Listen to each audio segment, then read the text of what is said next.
welcome to Blessed in Boys, the podcast about football, mostly. From one Saints fan and one Cowboys fan, one fan of who dat, and one fan of dat win. We're here to give weekly takes, game recaps, bad betting picks, game previews, and some Seinfeld references. Each week, our podcast will be brought to you by a Saints-Cowboys Immaculate Grid match. For those of you unfamiliar with the game from Pro Football Reference, this is a player who played for both the Saints and the Cowboys at some point in their career. This week, in honor of Heisman Trophy frontrunner and perhaps a future Cowboy or Saint, Boise State's Ashton Jeanty, our patron Saint Cowboy is a Boise State alum, Cedric Wilson Jr. Cedric was a sixth-round pick of the Cowboys in 2018, played for the Cowboys from 2019 to 2021, and beginning this year, 2024, plays for the Saints.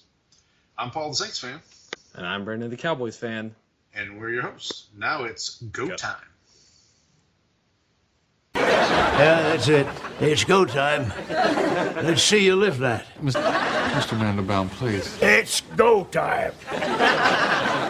This one's for you, Pop. It's go time. It's go time.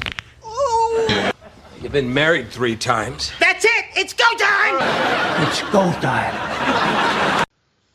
All right, Brandon, before we get into matters this week, let's do a few housekeeping items. If you want to contact the show, you can do so via email at blessedthemboys@gmail.com. That's BLESSDEM. I'm sorry, BLESSDEMBOYZ@gmail.com. We're still trying to be on Twitter. Elon's cut off all communications with us. That's okay. We'll figure it out. I think we've been blacklisted. We have. We're like Hop Sing. Yes, we've been blacklisted at X. Elaine named names. In the meantime, you can follow myself. I'm at Paul Elliott _316. That's PAULELLIOTT _316. Brandon is at Ball from Grace. And also, however you're listening to the show, you can check us out on Spotify. And we're now on Apple Podcasts as well. So please like, subscribe, leave a rating, review, tell your friends, tell your non-friends. Tell random strangers on the subway. Yeah, tell people you don't like. Say, hey, you really got to check these guys out. All right, with all that in mind, we'll get into football momentarily. Before we do that, here at Blessed Them Boys, we do pride ourselves on being able to talk about other things. So from a non-football perspective, I'll go first here. So the wife on Friday bought the movie Deadpool and Wolverine because it's now available on streaming, or on digital, whatever it's called. So she purchased that on Amazon Prime. We saw it in theaters. I mean, she actually saw it, I think, 2 or 3 times in theaters. But I did not see it. How was it? It's very good. Very good. It's a hell of a way to spend 2 hours, I would say. How would you rank it in terms of all the Deadpool movies? Where would you rank it? Have you seen the other 2? I have not. Yeah, okay. I would say in the terms of the other, so of the 3 Deadpool movies, this one with the other 2, it's either first or second. It's definitely not last. Okay. Yeah, I would definitely highly recommend it. Like I say, even if you're not into like comic book the Marvel movies, yeah. Yeah, it's like I said, it's not a bad way to spend 2 hours. Is it? Do I need to see the first 2 to understand this one? It would help. It would help. Yeah, I mean, it obviously now everything's all connected with. So technically, the first 2 were not Marvel properties, and this one is. Okay. Because Fox sold all the rights to Marvel a while back. That's why now you're going to start seeing X-Men like Wolverine in the Marvel universe. So. Gotcha. But that's not what I was getting to. So went down an alley there. We're watching that. I dozed off, and when I woke back up, it was probably 11, 12 o'clock. So Amazon, obviously, if you after you finish watching something, they just play something. And when I woke, Tulsa King was on with Sylvester Stallone. Yes, this is the Sylvester Stallone show, and I was confused at first because it's a Paramount Plus show. Well, Amazon must have known that you watched you watched Cobra last week. That's right. And so they were. I didn't watch it on Amazon Prime though. Yeah, but the machines know everything. Yeah. So Skynet is active. Yes, it is. So anyway, I ended up watching like 3 episodes of Tulsa King. There were no Seinfeld alums in this one though, right? No, there was an alum from The Wire. If you watch The Wire. No, that's on my blind spot list. I need to see it. I've seen the first season, but I couldn't get past that. And then I also yesterday or the day before I watched the movie Dave. Are you familiar with this movie? No, I'm not. Okay, so it stars Kevin Kline. You know Kevin Kline? Okay, okay. It actually does star a Seinfeld alum, Kevin Dunn, who played Joe in the Mail and Bonding episode. He's the guy that's like Jerry's friend that he's trying to. He had the ping pong table growing up. Yes, yeah. I would have been friends with Stalin if he had a ping pong table. Right, of course. So yeah, he's in the episode. He plays one of like the. So the movie is Kevin Kline plays 2 parts. He plays the sitting president of the United States. His name is Bill Mitchell, and he plays a guy named Dave who looks exactly like the president. So the whole conceit of this movie is that the Secret Service from time to time will hire lookalikes, presidential lookalikes. So like when the president's giving a speech, and they don't want him to give the speech, obviously, but like when the president's supposed to be leaving, they want this person to stand in for them. So like if there's an assassination attempt or something like that, like a decoy basically. So like maybe Dave gets off that airline and there's a limo guy, a guy with a limo waiting, and he knows the president's not going to be there for a while. Then Dave will get into the limo to give the speech at MSG, right? Yeah, he is O'Brien. He's O'Brien. President O'Brien. So Dave gets hired to do this for like a one night only type thing. Well, that night the president happens to have the actual president, Bill Mitchell, happens to have a medical episode that incapacitates him, and the chief of staff, who's played by an actor named Frank Langella, if you're familiar with him, he plays kind of a Dick Cheney type role. I'll just leave it at that. But basically, they come up with this plan. He and Kevin Dunn come up with this plan of, well, we'll just use Dave. Like we'll have him be the president. So basically, they have this regular Joe, this regular Dave, as it were, just sit in as the president and kind of, he'd use him as like almost like Morty did with Kramer back in at Del Boca Vista with with that. So the puppet regime. Yeah, it's a really good. It's a funny movie. It also stars Sigourney Weaver. Okay. Fan of her work. Good. She plays the first lady. So I recommend it. Like I said, it's from '90. It's an old movie from '93. So can't go wrong with some of those. What about you, Brandon? What you get into this week? We watched a couple more episodes of Shogun. Plot's starting to build. There's a lot going on. So people are getting attacked on sides, and I have a lot of times I'm not sure. A little Game of Thronesy where I don't know who is on whose side at some points. Right. So trying to keep everything straight, but it's been a good show. We still really enjoyed it. Is it how do I say this delicately? Is it in subtitles or is it? It's mostly in subtitles because it's mostly in Japanese. But he's an English character, but he speaks in Portuguese. But when he speaks in Portuguese, it's in English, and so when he speaks in English, it's in English, and when he speaks in Portuguese, it's in English. But everything else is in Japanese. So you have to pretend a little bit. It's the language, Jerry. Yeah, it sings. It sings. I'm gonna have to check it out. See, that's the one thing about the subtitle shows is you can't be on your phone while you're watching. You have to actually pay attention, and so that's one of the things that.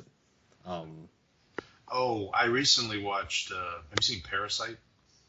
No, but I know It's similar. wonderful movie. It did win Best Picture. Highly recommend it. But yeah, same thing. Like the whole thing's in subtitles, so you have to, kind of like Squid Game, too. Right, like, right. And then me and the oldest have been making our way through Dragon Ball Z.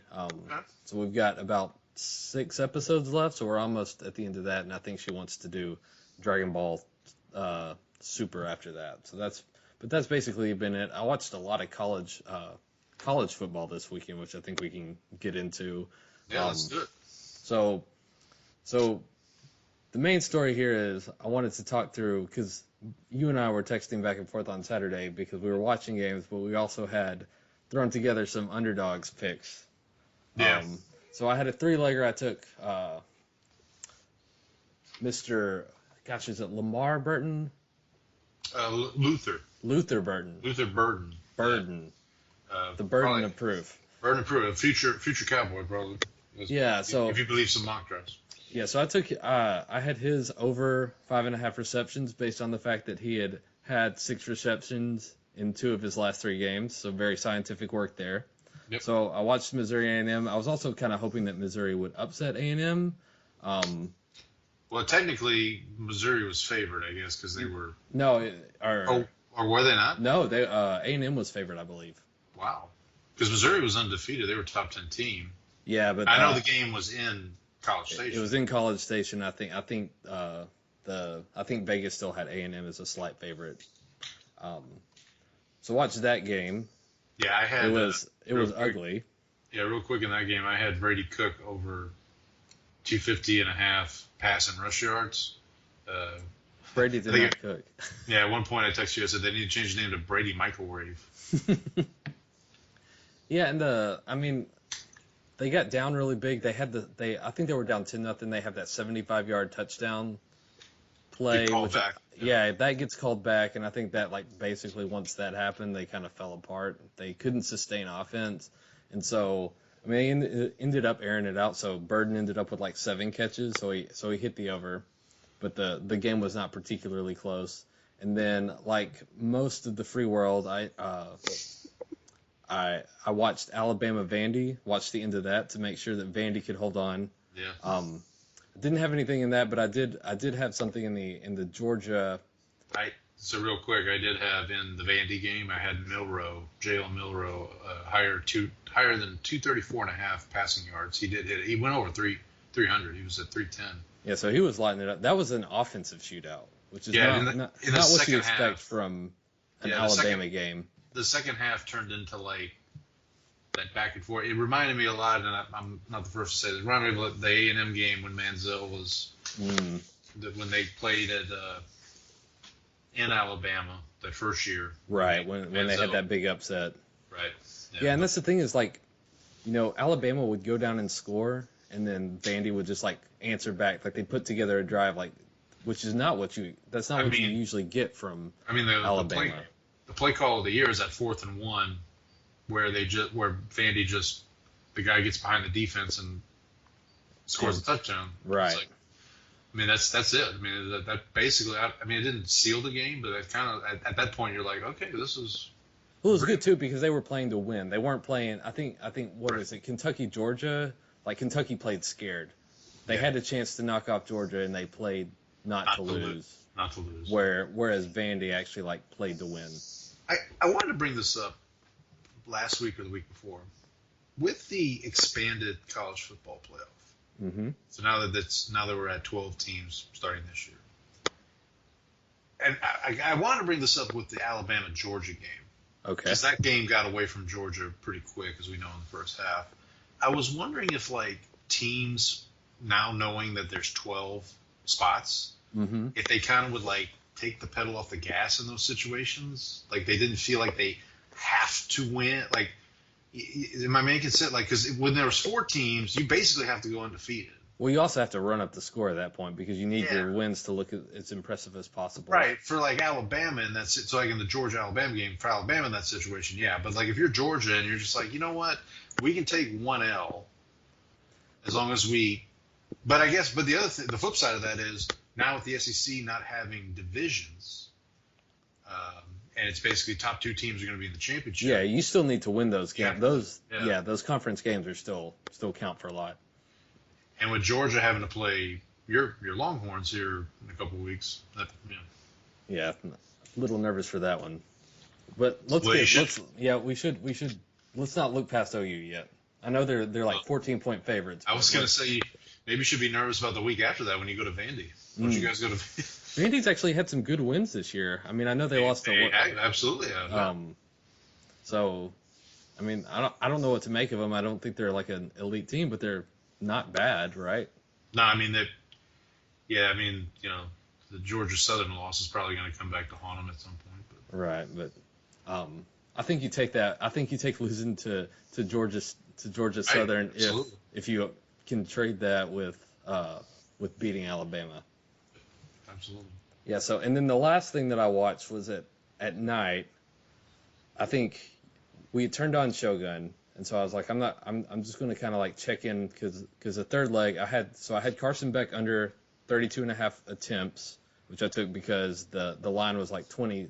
The line was 20, so I figured they're probably not going to have to pass toward the end of the game, so I'll just take the under there. So that hits. And then the Ashton Genty. Yeah. So I was like, I'm just going to check in on this. And you immediately text me, future Cowboy Ashton Genty. And I look up, and he has 1 carry for 63 yards and a touchdown. Yes. So yes, I think I mentioned this to you via text last week. I'm a listener of the NFL Stock Exchange podcast that PFF does, and it's great. If you're listening to this and you don't listen to them, you're doing this wrong. You need to go listen to them right away. They do a lot of draft, and they had done their first kind of mock draft for the season, and I thought they had got Genty. They mocked Genty to the Cowboys, but they actually mocked him to the Chargers. But the Chargers, Saints, and Cowboys were all in like the same area, picking in the same area. Yeah. So it's like, but I mean, he's the real deal. I mean, he's probably you can't tackle him. Like he runs into a pile. There's like 10 people around him. He bounces off of them, and then he's gone. And so like he has that first carry for 63 yards. He gets like 4 more carries, and he's up to 70. So I'm like, okay, maybe they figured out how to slow him down. Boise State gets the ball back on 25-yard line, handoff, gone. So it is like first quarter, still early in the first half, and he has 140 yards rushing. And so I'm like, okay, there's no way he's hitting the under 192, which I took because it kept going up, and so I was like, I'm going to be contrarian here and take the under. He gets to halftime, he's at 186, and I'm like, okay, he'll come out for the third quarter, and then he'll have a few carries, and then the over hits, and then I can just turn this off.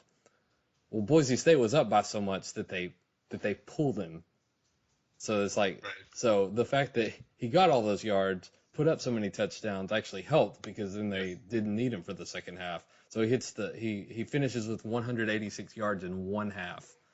So to complete the third leg of my underdog parlay.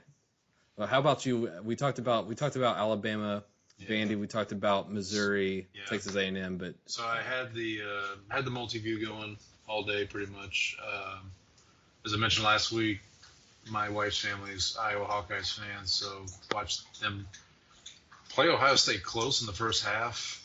It was 7-0 at halftime, I think, or something. It might have even been 7-7 at halftime, but that quickly turned ugly for Ohio State. Now, I did have the receiver for Ohio State, Emeka Ebuka.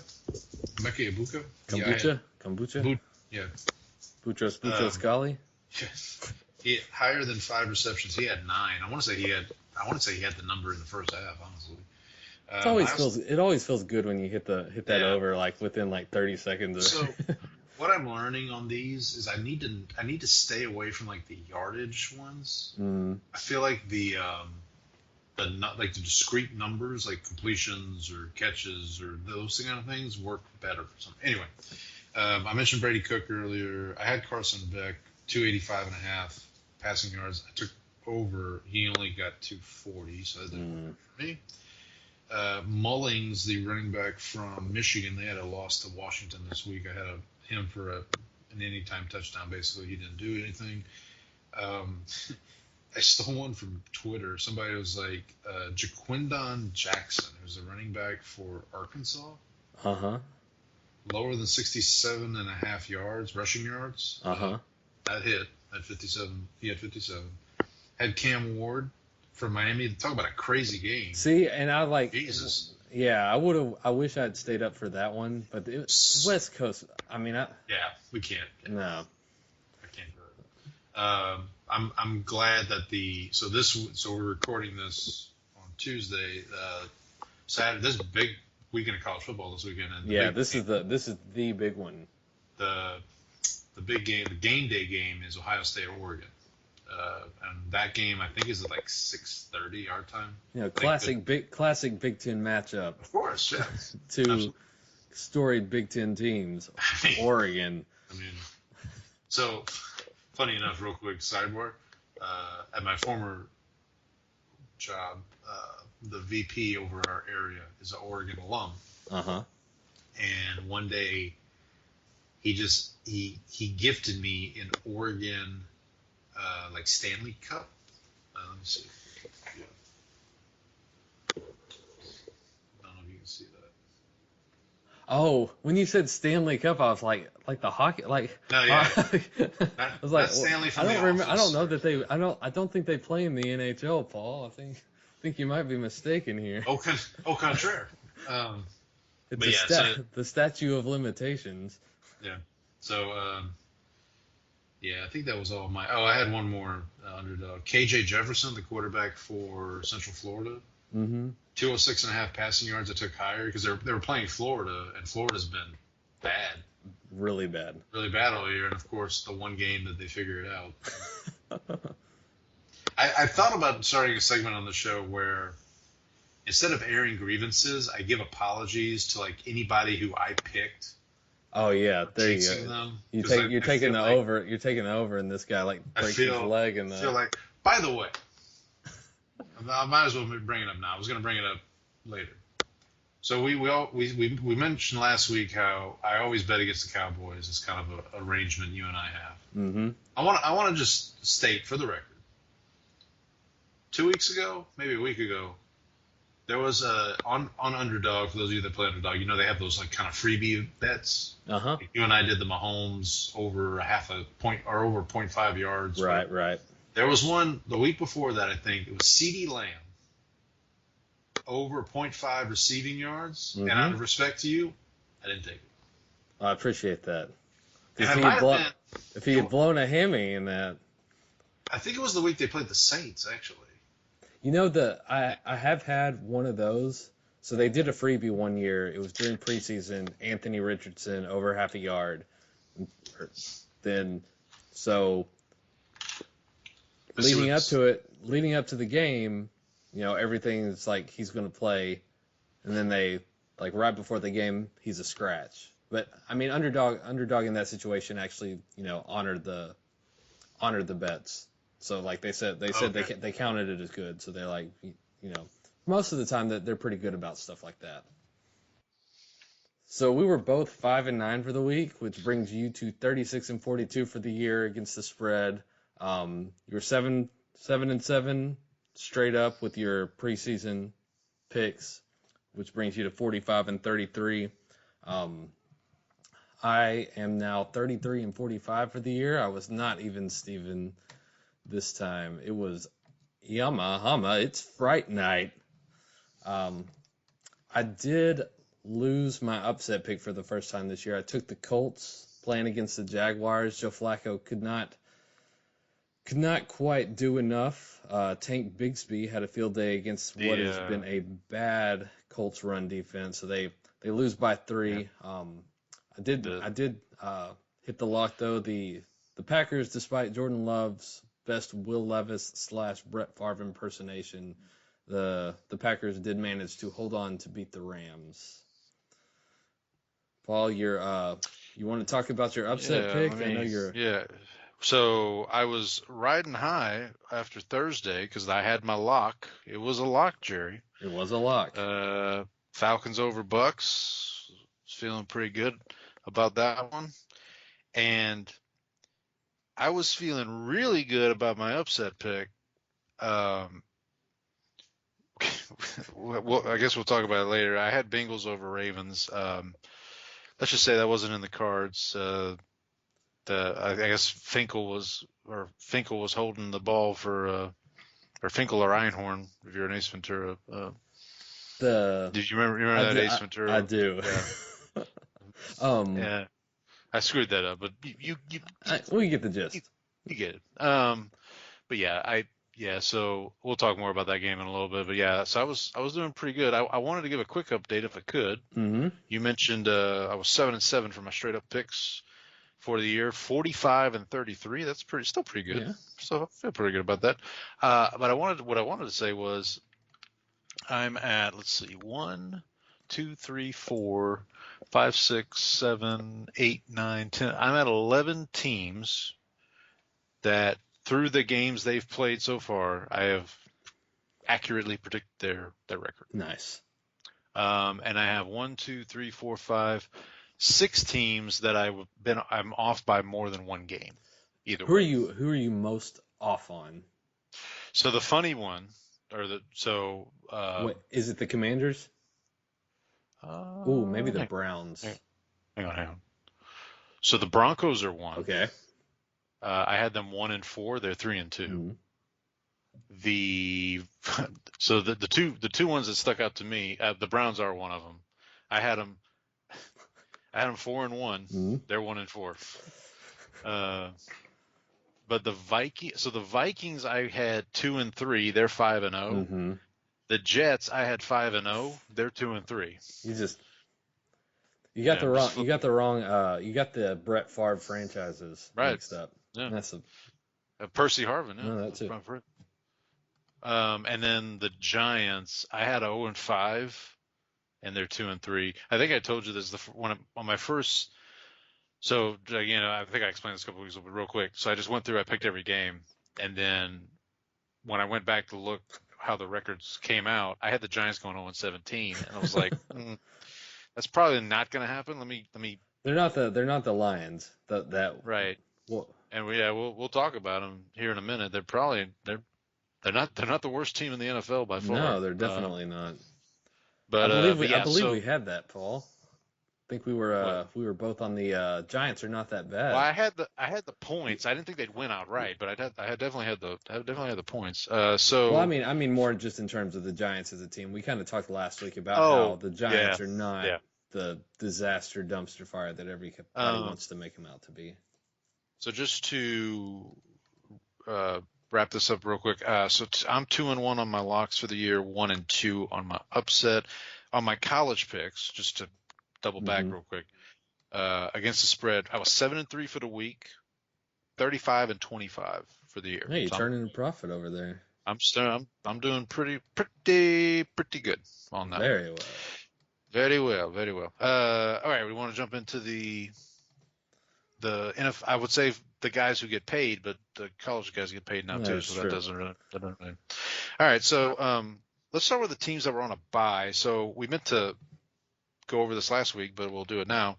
So as you know, each week when we preview a game, it's brought to you by an Immaculate Grid match. Well, so what we figured is for the teams that are on a bye, their bye will be brought to you by a player who played exclusively for that team. So the teams that were on a bye this past week, the Lions, that bye was presented by Billy Sims, played for them from 1980 to 1984. The original number 20, correct? I believe so. Yeah. He was a Sooner, no offense, for sure. 5,000 yards rushing in career and 300-yard seasons in his time. I mean, 1,000-yard seasons. Sorry, 1,000 yards. Man, 100 yards in a season. Yikes. This next guy might have had 100 yards in a season a couple times. For the Tennessee Titans, Lindell White, this guy might be near and dear to your heart, Brandon. Yeah, he got stuffed on that run in the national championship game my freshman year at UT. The greatest college football game ever played, some might say. He played for the Titans from 06 to 09. He had and then he had 1,100 yards in 2007. Wow, that's fun fact. And he then averaged he was out of the league. 3.7 yards a carry. That year? not great, buddy. I'm kind of proud of this next one. All right. The Eagles were off next week. That was brought to you, or last week, excuse me. That was brought to you by Glenn Fry. Played from 1936 to 1937. The position they had listed on Pro Football Reference was just B. I'm assuming that's just for back. Uh-huh. But the reason I picked him is because the band The Eagles also had a guitarist named Glenn Fry. So there you go. And last but not least, the Chargers. Their bye was brought to you by Hall of Famer Kellen Winslow. The original. For you kids out there, there was a Kellen Winslow Sr., and that was he, 1979 to 1987. So let's hop into the recapping the games here. Thursday night, Warwick Dunn the Thursday night game brought to you by Warwick Dunn. Falcons 36, Bucks 30 in overtime. I had the Falcons. I laid the points. This is my lock of the week. So I hit on there. I did not hit on Baker Mayfield. Over 240.5 passing yards. I texted you in the first half, and I said, man, both these quarterbacks look sharp. Yeah, I wonder if the defenses they're playing against might have had something to do with that. Oh, yeah. Although the Bucks defense did manage to contain. I mean, they beat Jaden Daniels. Yeah. They held the Eagles in check last week, so maybe it's. Yeah, primetime Kirk. Yeah. Kirko or whatever. Kirko Chains. Whatever these damn Kirko Chains. Maybe the Achilles was what was holding him back in primetime games this whole time. His Achilles. His Achilles, yeah. You never miss. All 5 Falcons games this year have been decided by one score. I put in the notes here, very 2022 Vikings feeling. For those of you that don't remember, that was the team. I think they were like 10-1 in one-score games. And then what happened to them in the playoffs? And that was Kirk, right? That was Kirk Cousins was on that. Was the quarterback, yeah, and then they go to the playoffs against Danny Dimes, our guy. He might become the mascot of the show. We might have to workshop. Yeah, sure, why not? Yeah, and then they get blown out in the play. That was obviously Dayball's first year with the Giants and all that stuff. And it was one of those things where, like, the whole season, everybody's like, yep, they're going to get to the playoffs and lose in the first round, and that's exactly what they did. So I don't know if that's the fate for the Falcons, but yeah, you mentioned the defenses. I can say, obviously, the Saints played them the week before. They've got weapons. I mean, yeah, I like what they're doing on offense, and you got to figure they're probably going to keep improving as the year goes on. Kirk's probably going to get healthier. He's going to get he's going to get used to he's getting used to a new offense and coming off an injury. Right. So I'd like to. You probably think that there's some upside there built in. I like what they've done. Darnell Mooney looks like a real weapon. I say this as a buyer of Darnell Mooney stock in the offseason for fantasy football purposes. Yep. Every now and then Kyle Pitts will show up and catch a couple of passes. Bijan is still underutilized. I was going to ask you about that. Yeah, it seems like they're still trying to figure out what to do with Bijan. Tyler Allgeier's getting a lot. Allgeier's good though. It's not like he is. He's still useful. It's just I don't know. It seems like nobody can figure out how to get the most out of Bijan at this point. We thought it was an Arthur Smith thing, and as soon as he's gone, he's gonna, Bijan's gonna become Barry Sanders, the next coming of Barry Sanders, and it hasn't happened. They haven't utilized him. They haven't utilized him heavily. He's just I don't. Well, I think I mentioned to you. Well, I think I mentioned on the show last week. he was on the injury report for a little bit. Right, he popped up. And then like the day before, they were like, oh, yeah, he's good to go. And he obviously played. I don't know, maybe something to keep an eye on for the Falcons. I mean, they feel like, they look, their last 2 games were division opponents. They won both of them, so obviously they feel like they're in the driver's seat of the division. Bucks really kind of handed this away at the end, though, right? Like, I feel they had the game kind of put away. Things just sort of fall apart. And I watched most of this. I didn't stay till the end. I ended up going to bed a little early. I dozed off at halftime. So it feels like these are probably, especially given the car injury at this point, and kind of the injuries that the Saints have. I mean, I don't need to tell you about it, but it feels like these are kind of the 2 teams that will be battling it out for the division. We may discuss it later on. But let's move on to. I don't know how much happier this is, but we woke up Sunday morning in London. Brought to you by Percy Harvin. Vikings 23, Jets 17. I texted you. We have evidence of this. We also have it on the show. You said it on the show last week too. I said it on the show last week. Sneaky first coach to get fired. And look, I don't wish for anybody to get fired. Let me just blanket statement there. Robert Saleh, as of today, no longer employed, no longer flying the plane, as it were, of the New York Jets. Did you hear how they did this? Like they had like security escort him out. I heard that, and then it seemed like he showed up to work, and then they basically he was planning to fire or change some of the who was calling plays on offense, There was talk about that kind of got refuted late in the day, and they're still talking about doing that. Right. Actually. So they're still talking about Downing, I think is the coach's name.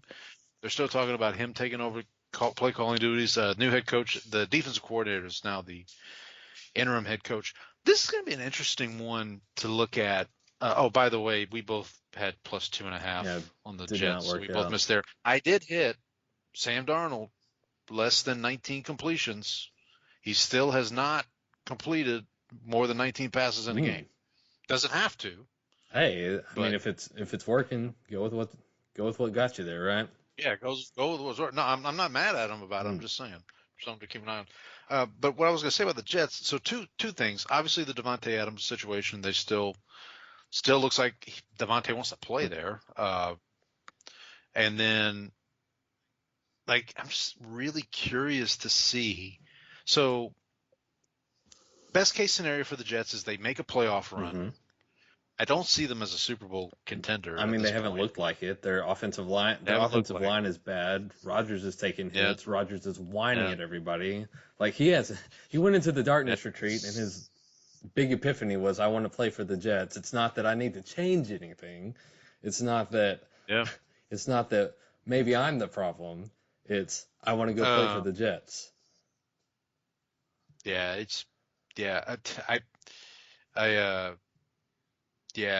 wrote at one point, I said, Davante Adams in fixing the Jets. Like, he's not playing offensive line. A couple notes on the Vikings real quick. Wild sequence here in the I think it was like the second drive. Yeah, it was the second drive of the game for the Vikings. So Darnold gets hurt, goes out for a play. Nick Mullins it over. Former 49er legend. 49er legend Nick Mullins comes in. He throws one pass to Aaron Jones, like a jump ball pass to Aaron Jones, who catches it, gets first down. Darnold comes back in the game, goes to pitch it to, I believe, Ty Chandler. Yes, who is in the game for Aaron Jones. Who's in the game for Aaron Jones. There's a fumble. Jets recover.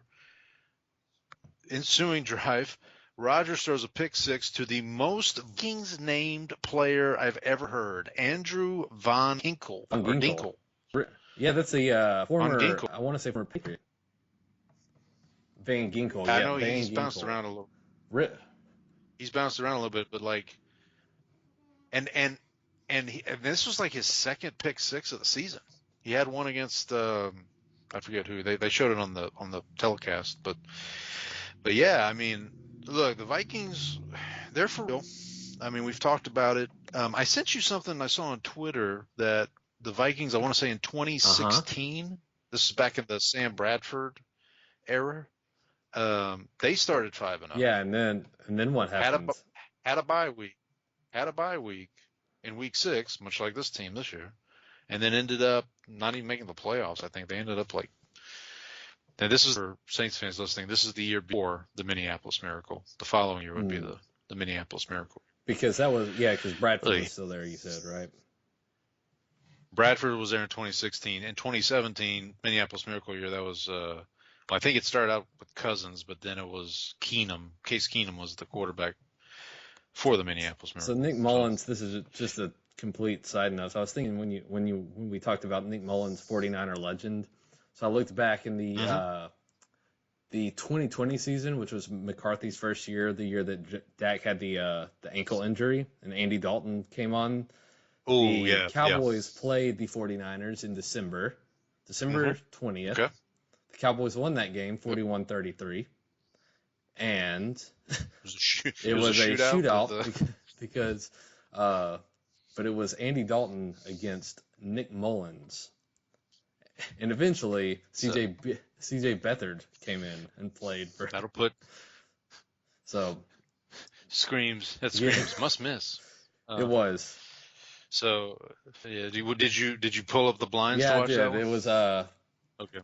The Cowboys win here sent both teams to 5-9 for the season. So.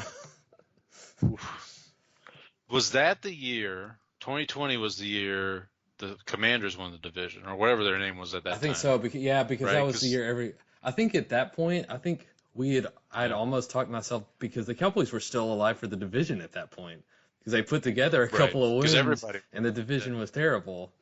So 2020 was the last year. Was that Breeze's? No, wait. Yeah, that was Breeze's last year because then Peyton retired after 21. Peyton stayed one extra year. All right, moving on here. Mario Williams presented Houston Texans 23, Buffalo Bills 20. I had the Bills plus 1.5, so did you. So we both missed on that. However, James Cook for me over 0.5 rush receiving touchdowns. That's a bingo there. This game, man, this was like, it was ugly on. It was kind of ugly on both sides. On but both sides. Have we had the Josh Allen discussion on this? I don't think we've had show? a Josh Allen discussion. So, one of the first things I remember about you and I's friendship was that draft when Josh Allen was coming out. What year was that? 17, 18? While you look that up.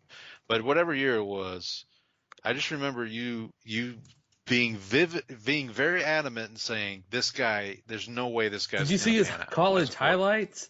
I was not the only person who said it. He was a tools guy. No, you were not.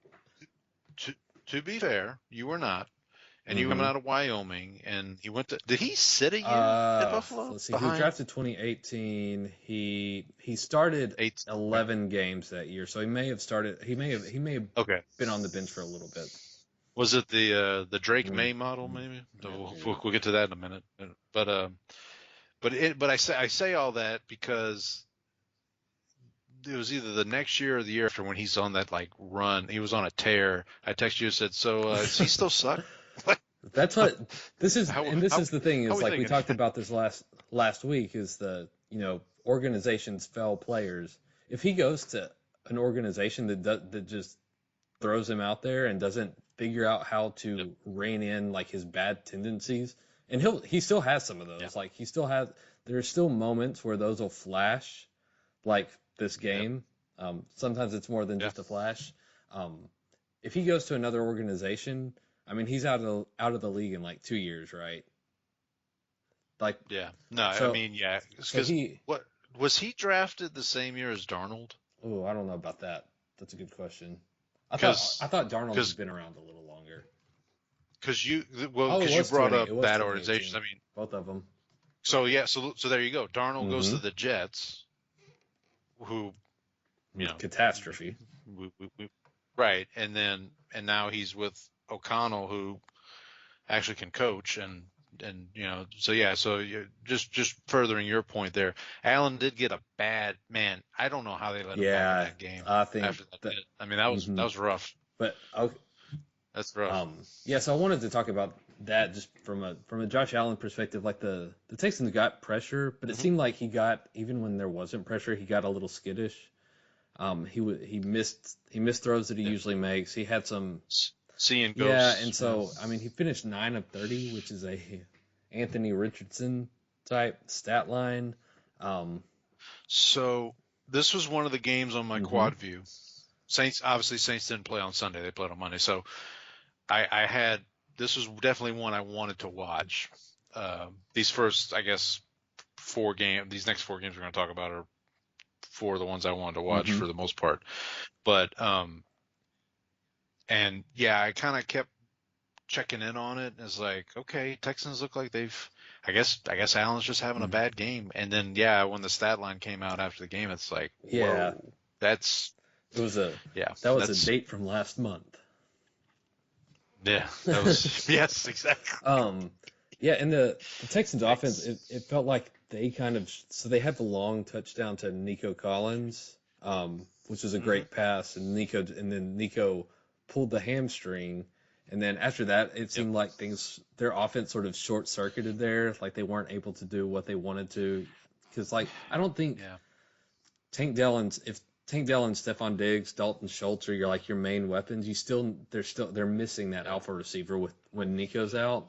But I really like the Bills battled back to tie it, and then they just threw the game away at the clock management. And McDermott took ownership of that. Like you can't make those decisions. You got to force the other team to use their timeouts, because the odds of you, actually being able to pick up yardage or anything and McDermott's got a history of poor clock management. So this is not a new phenomenon. Real quick on the Texans. So Nico had 2 targets with 2 catches, 78 yards. He had the 67 yard, the big one. And then of course, other than that, Stephon Diggs, 8 targets. Ogunbowale. Yes, him. 7 targets. He's a running back. Cowboy Schultz. legend, Dalton Schultz, 6 targets. Tank Dell, 4 targets, had 4 catches.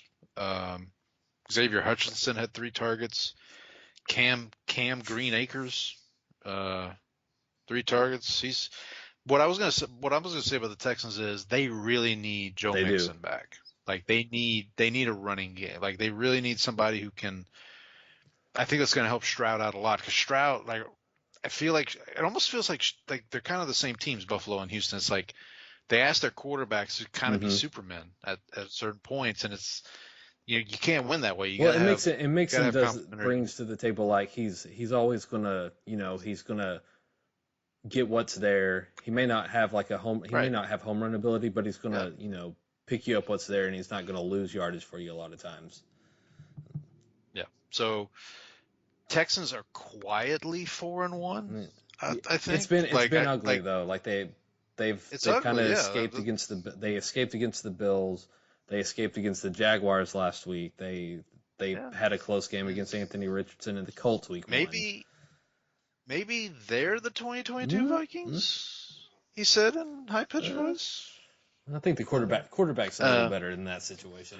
Quarterback is a little. I will say that. Yeah, the quarterback's a little. And their defense has got to figure it out. I would expect. I know we talked about this last week, but with DeMeco Ryans as a defensive guy, you kind of they've got 2 good edge players too, so they can kind of just If a team doesn't have a good offensive line, they're going to be able to kind of just hassle them the whole game.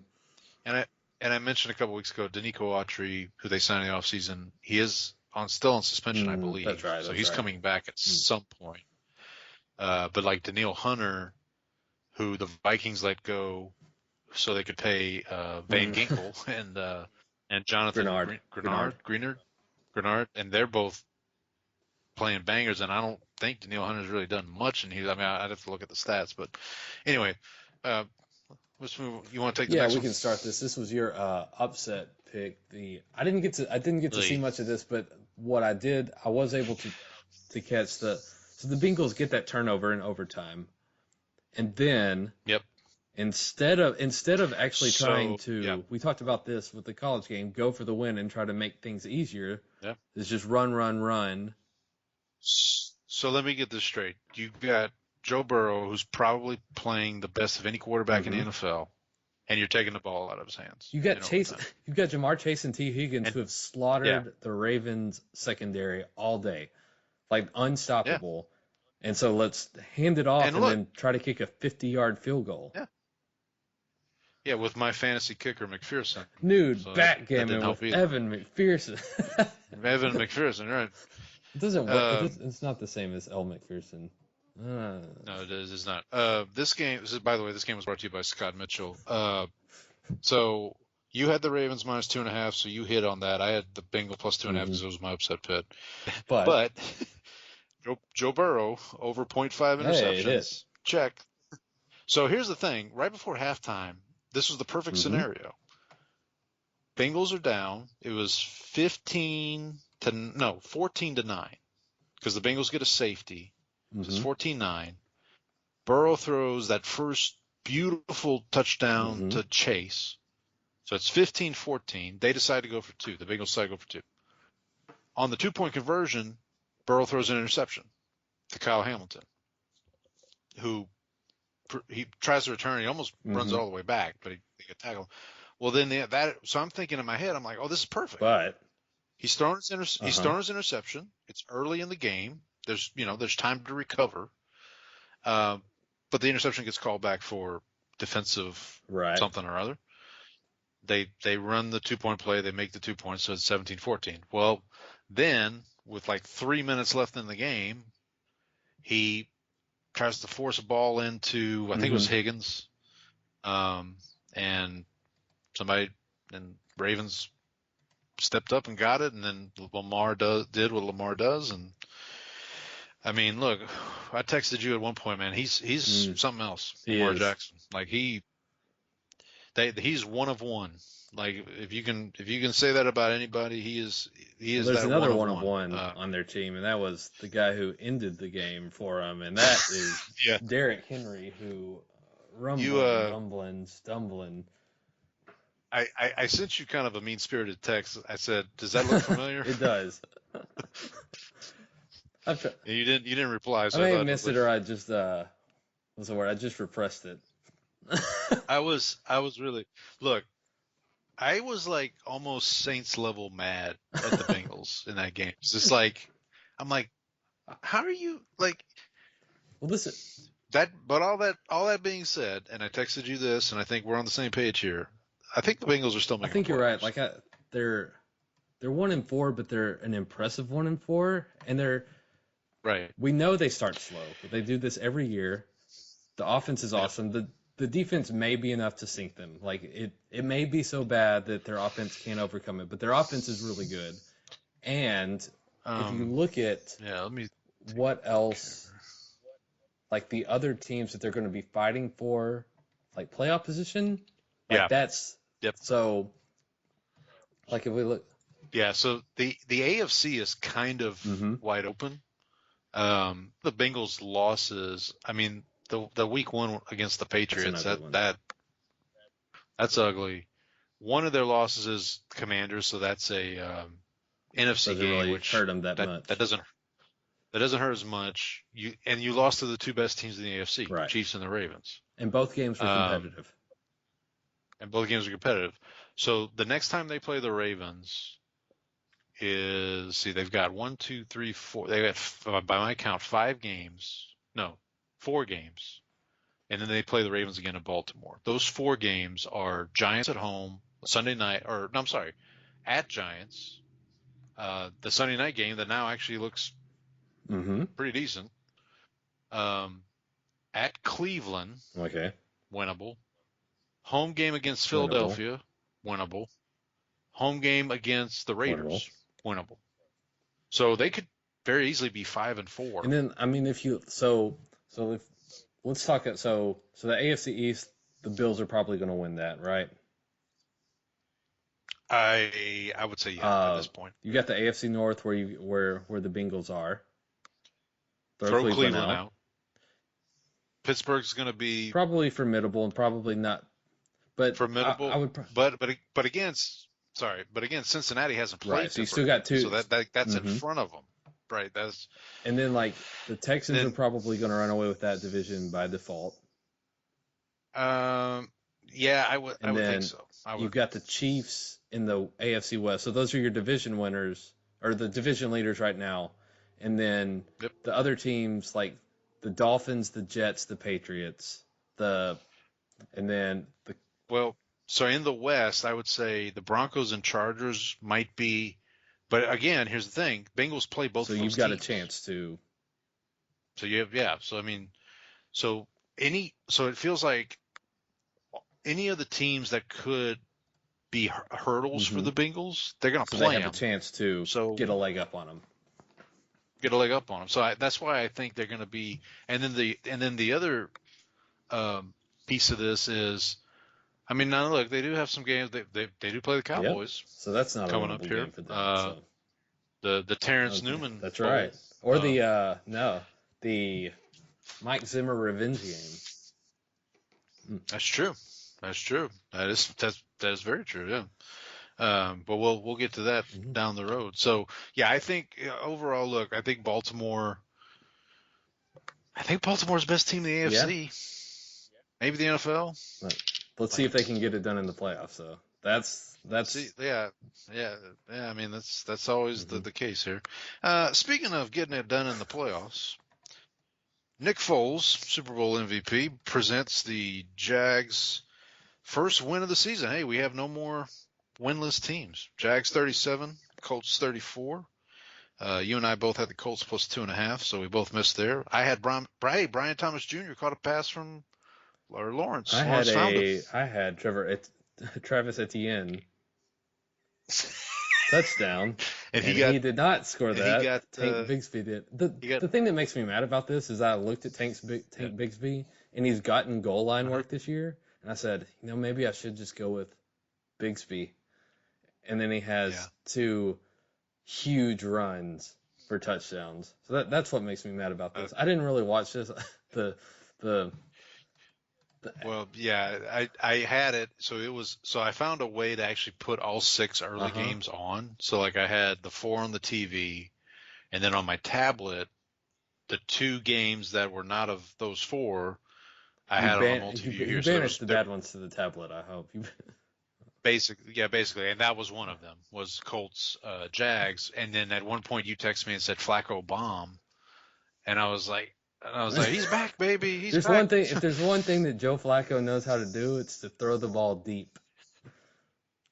I mean, yeah. I mean, I still think the Colts are better off with him than they are with. In the short term, the thing is that in the short term they are. In the long term, they're not. And I think that's your what the Colts. That's the trade-off there. That's the balance. Yeah. That's the trade-off. Tennessee's in a similar situation, which we can maybe talk about. Well, we kind of talked about it last week. Right. They were off this week, so with Rudolph versus Levis. Okay, this comment you put in the notes, the AFC is a bunch of clowns. AFC South. I'm sorry, yes. The AFC South is a bunch of clowns. I laughed out loud. I'm not even. It struck me. It struck me right in the sweet spot. Yeah, what's this Ringer article you referenced? Yeah, I want to say it was Deontay Lee, but he kind of talked about Lawrence and his evolution, and this year, like the sort of plays that he's made over his career, like those flashes of like brilliance that we've seen from him, they're happening less often. Like he can still throw the ball downfield, but his intermediate routes, he'll just miss plays. And then it also talked about Peterson in the offense, and it basically kind of talked about how, Nick Foles is a very apropos here because it talked about how, Peterson had that run where he made Carson Wentz and that Eagles offense look great. And then it just sort of trailed off over the next few seasons. Eventually, Wentz turns out not to be as good as he looked that one season. The Peterson offense kind of gets stale, and it seems like that sort of thing is happening in Jacksonville now, and it's happening to Lawrence, and Lawrence is sort of losing the things that we thought were going to make him special. Yeah. They're on a slippery slope, I think. Now you're kind of getting in that territory where if that is the case, if it's kind of getting like they're hitting the ceiling of the Peterson tenure. Is it time to blow it up again? But I mean, like they just signed him to a big Lawrence, contract. right? That's right. So you can't. I mean, so and then I don't know if you do let Peterson go, like who's the next guy? Like, what are you going to do? Ben Johnson?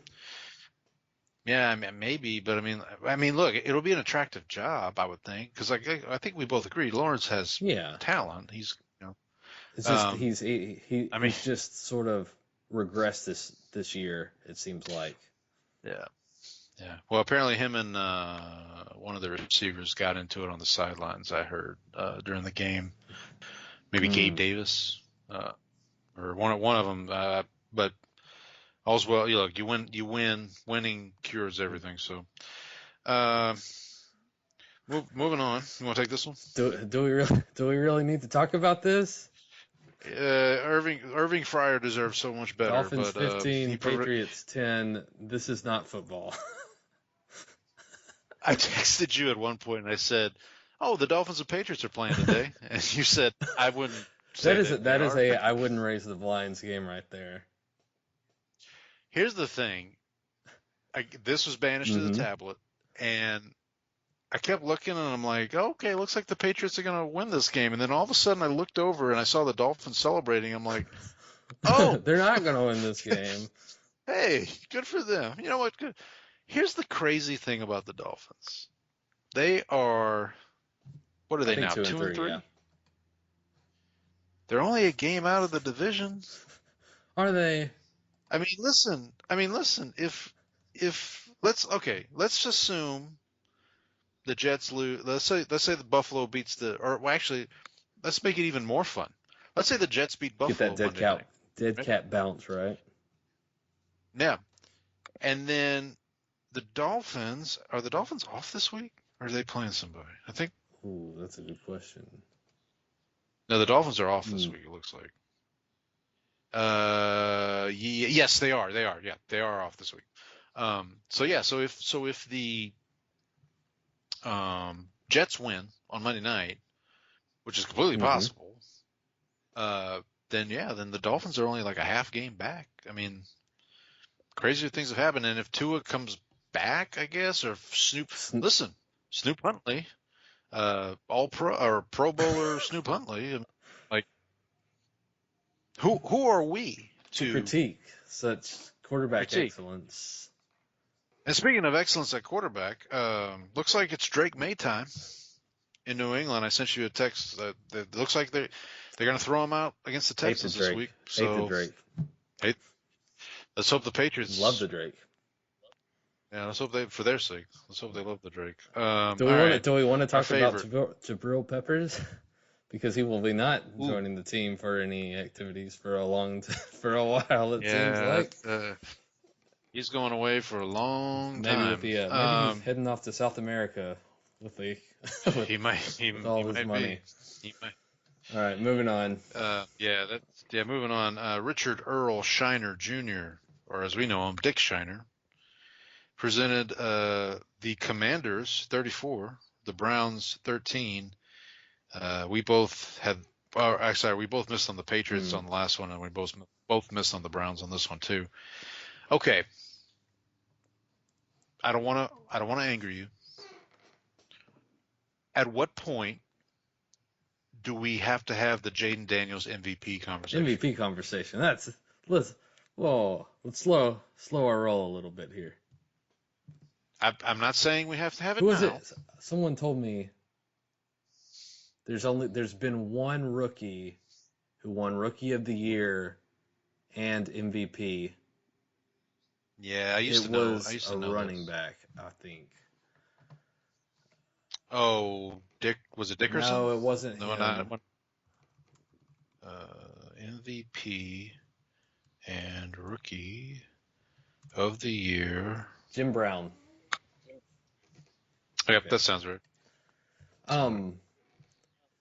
Yeah, Jim in 57. Yeah, so Yes. been a while. So I will say, so I'll give him credit for going against what we still think is a good defense in Cleveland. The Cleveland's offense is basically unworkable at this point. But the question will be, we talked about this is a Cliff Kingsbury offense, and what Kingsbury offenses have done historically is the first month or so of the season is they look great, and then after that point they start to slide off. You get figured.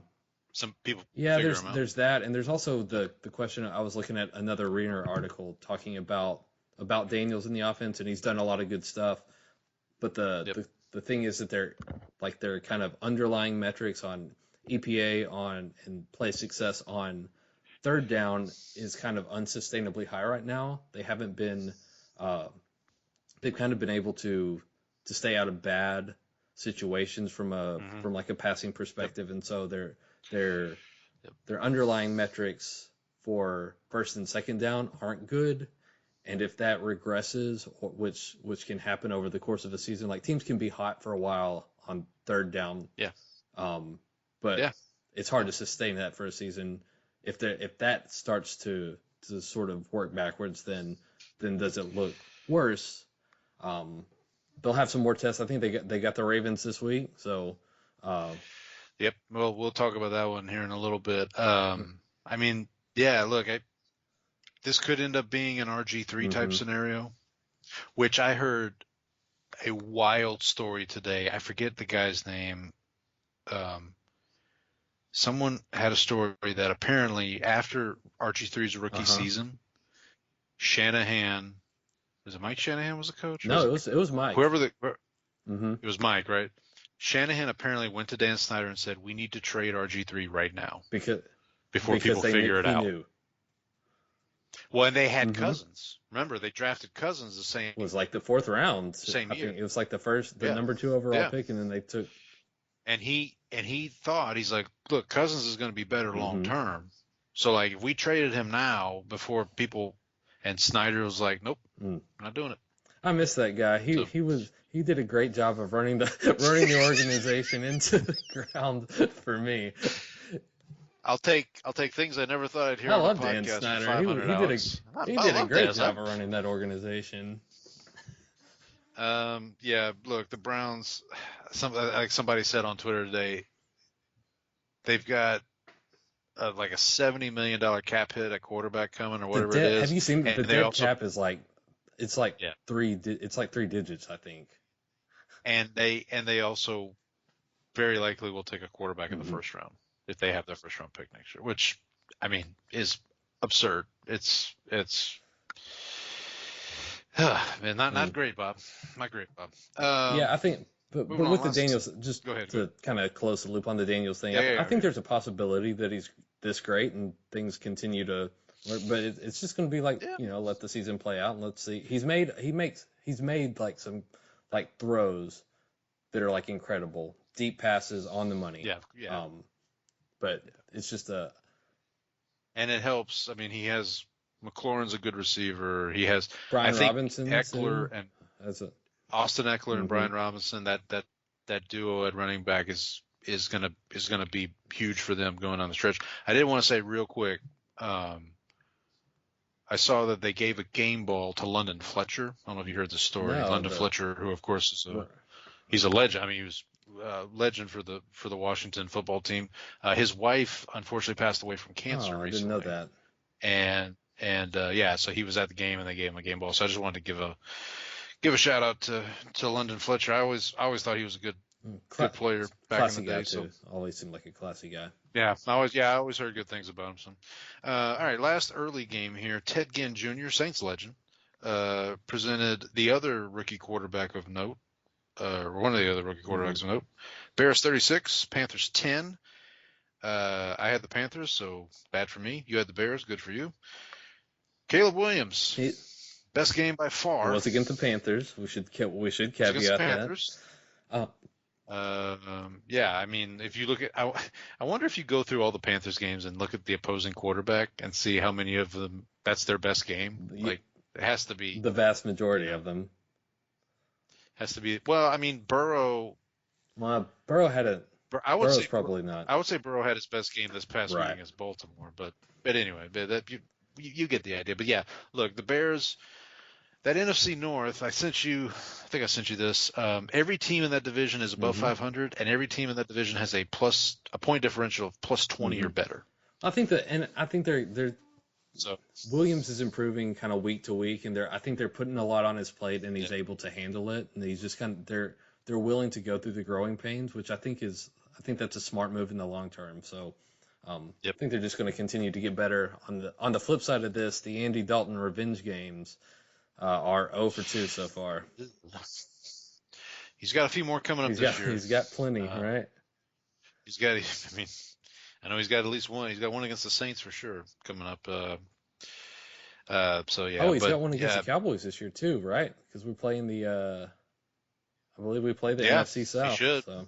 He should, yeah. He should, yeah, because you guys would be playing every NFC South team. All right, moving on to the late window. Steve Berline presented Broncos 34, Raiders 18. We both had the Broncos. Good for us. Brock Bowers, though, I had him over 45.5 receiving yards. Hit it on one have him play. On my fantasy team. He's fantastic. Yeah. He's real and he is spectacular. The funny thing about that is, so I'm trying to watch into the Ravens Bengals. So and YouTube TV's got to figure this out. Like, you've got to figure out a way to get the multi views to where you can kind of more like rearrange. I don't know. Yeah. They got to crunch the numbers. They got to do something. But anyway, so as I'm watching, I want to say this was right before the Bengals screwed up that game-winning kick. I look over and I see Raiders 7, Broncos 0, and I'm like, what happened? And then that's when I texted you. I was like, hey, Bowers hit the number on one play. It was like a 57-yard. Bowers is really something. But imagine what it's going to be like when he has a quarterback. When they actually. Well, you know they're opening up the competition again. Oh boy. The Minshew mania didn't last that long. Well, the thing is, we played them in the Cowboys played them in the preseason. It was the last preseason game. They still had the competition going on, and I thought O'Connell was better. Yeah. It's just like, I mean, those quarterbacks are basically interchangeable, right? Like, what? Yeah. The only thing I can see is the Raiders came into the season thinking they were a playoff team. Minshew's got more experience. Yep, exactly. Minshew just took the Colts to the playoffs last year, right? So that's the only thing I can see. They're another team that's probably going to be in the quarterback market, I'd say, in the draft, unless they can convince Tom Brady to come out. Yeah, and like Antonio Pierce, like I know he's like a player's coach, and the players seem to love him. He got the job because the players love him, but like, you're on your opponent's 42-yard line. You've got a kicker who's at least got the leg for it. It's 4th and 2. You would think. Yeah. So like, you can either kick a field goal, or go for it. Like, either of those decisions is defensible. What's not defensible is punting it again. And he did this he did this like in week 1 too. Like, what would you say you do here, sir? Whew. That was Real quick on the Broncos. So this is the third rookie quarterback we've talked about in a row. Bo Nix starting to maybe find his rhythm. Looks like him and Peyton are. I mean, they got into a little heated discussion on the sideline, but I think Peyton likes that. He wants someone to fight with, right? Yeah, he wants. Yeah, he wants to know that they give a you know what. And look, we've talked about it. This is by far Peyton's best defense he's had in his coaching career. I don't think it's even. I mean, all due respect to those Saints defenses, but and I have a friend, Donnie, who's a Denver fan, and I messaged him and I said, "This is by far Peyton's best defense." He goes, "Yeah, and his worst offense." So, well, I said, well, you Man. can't have it all. You can't. You have to be The thing is balanced. just But tell Bo Nix not to lose the game for you, right? right, exactly. And I mean, I think I got a sneaky I feel like if you're telling me there's a team that's going to make the playoffs in either conference that we are not thinking about right now, the Broncos could be one of those teams. Yeah, they're just going to basically ride the defense and hope that Bo Nix continues to improve. I mean, he did have more than -9 passing yards in the first half this year. He did. This week. He did. So He did. big improvement He did. there. So that's an improvement. All right. Anquan Bolden presents upset of the week. Cardinals 24, 49ers 23. We both had Cardinals plus 7.5, so that's good for us. This was I mean, you and I were texting back and forth with this one because I mean, this was these next three we're going to talk about. There are a bunch of weird bounces in this game, right? It's like you've got a bunch of tipped interceptions. There was the fourth down where Kyler basically just heaves it up and hopes that Marvin Harrison can make the catch, and he does. You got a giant, and then your cousin James Conner had a lot of. You know, I kind of expected him to, once he left Pittsburgh, to kind of like slowly wear down, and he hasn't. I've actually been impressed with the longevity from him. Yeah, he's very, very impressive. And then the last throw Purdy makes just gets tipped, and the Cardinal player just makes a great play to pick it out of the air. Yeah, I don't know what's wrong with the 49ers. Like, it can't all just be McCaffrey, right? I wouldn't think so. Like, I know Jordan Mason's doing his best, and he's had some decent games. It's just,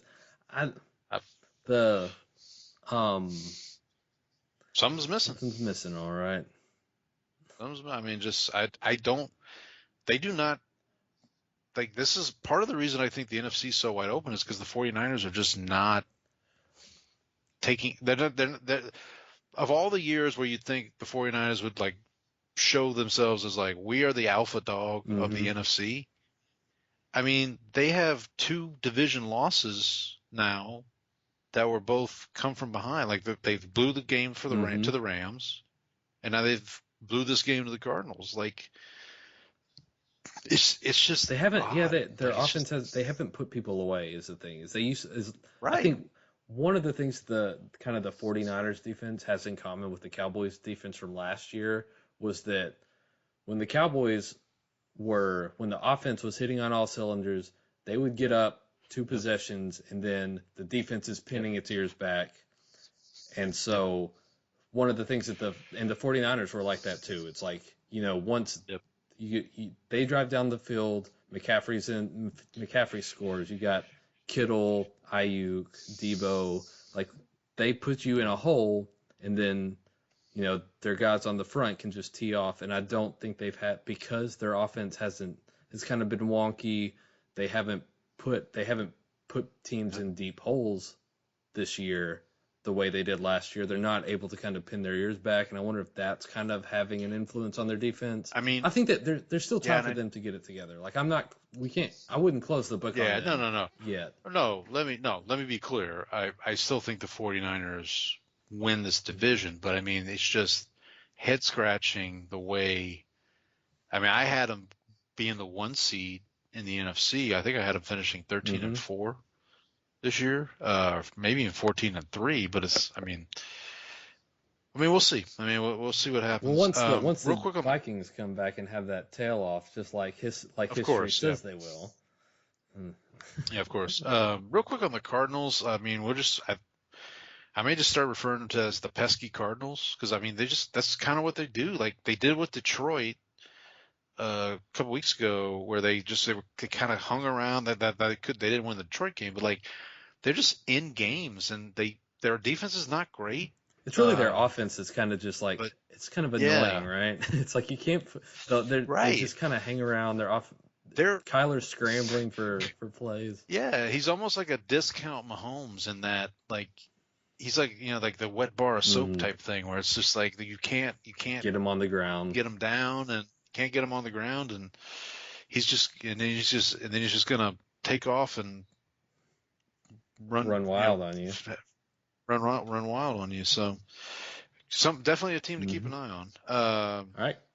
All right, you want to Yeah, take this Clay next one? Matthews, the younger Clay Matthews of recent vintage, Correct. presented the Packers-Rams game. Packers win 24-19. You had Dontavian Wicks over 0.5 rush receiving TDs, but apparently he does not know how to catch the ball.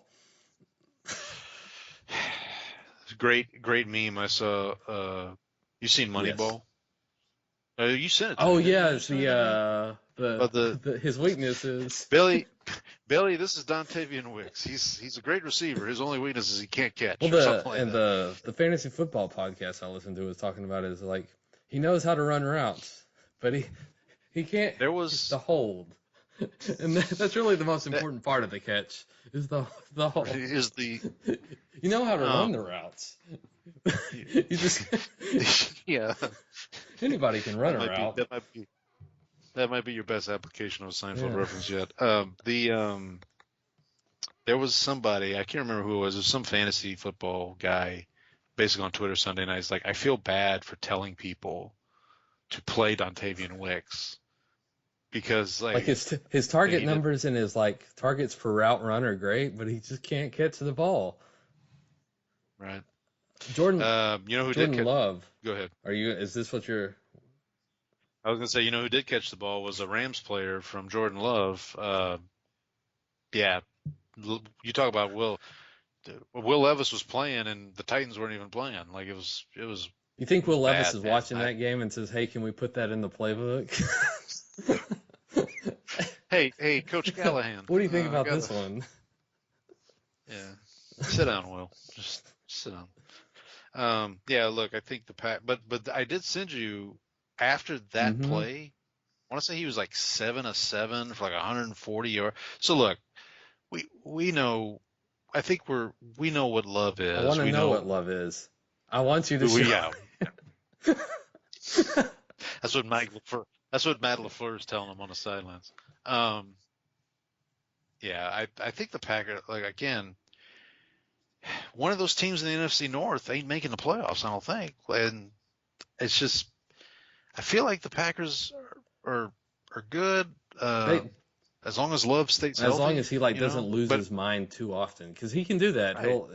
He's got a little Favre in him. And maybe that's what it's going to come down to. The NFC North is like, of these 4 quarterbacks, you've got Darnold, Goff, Love, Caleb Williams. Which of those 4 can not lose as many games for them? And look, man, that's any quarterback in any league. But like, that's going to probably end up being the key there. All right, the last late game, Brandon Stokely, Lafayette, Louisiana. Brandon Stokely was actually made a brief appearance on a highlight they showed on the Monday night game with Peyton and Eli. Oh yeah, because he played with both of them. I think Peyton was in a Tennessee uniform, and they had Brandon Stokely like walking alongside him for some like. I want to say he and Peyton are kind of that makes tight. It seemed like it. Because like I say, Stokely was born in Lafayette, same place I was born, but now he lives in. I want to say he works for the Broncos. I want to say he's like either a consultant or some sort of coach. Yeah, or color commentator or something. Yeah, but anyway, this game he presented was the Giants 29, Seahawks 20. We both had I had the Giants. I don't know why I took the Seahawks. I don't know if I was trying to jinx myself or something. Can I tell you something? When the Neighbors news came out, maybe that he was out, it.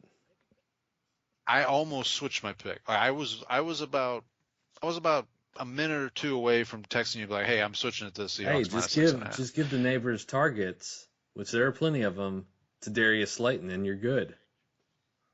Well, we talked about this last week, so let's just to be fair here, let's take a look. Oh, and by the way, Tyrone Tracy Jr. Hello. He had 129 yards. Like this is one of those things where I looked at the stats. I was getting ready and I was looking at the stats. I was like, wait, he had how many yards? Yeah, that's Tyrone. Like this guy from Purdue. Defense seems like it's not got its stuff together yet. A little leaky, yeah. So for the Giants receivers, Slayton, yeah, he had 11 targets, 8 catches, 122 yards. Wandale Robinson, 9 targets, 6 catches. Eric Gray. Is he related Eric to Noah Gray? Sure. Theo Johnson. We talked about Mhm. Oregon earlier. Theo Johnson's a Oregon legend. Oh no, I'm sorry. No, he's Penn State. Who am I thinking? I'm thinking of Mm. Jawan Johnson who plays for the Saints. My apologies.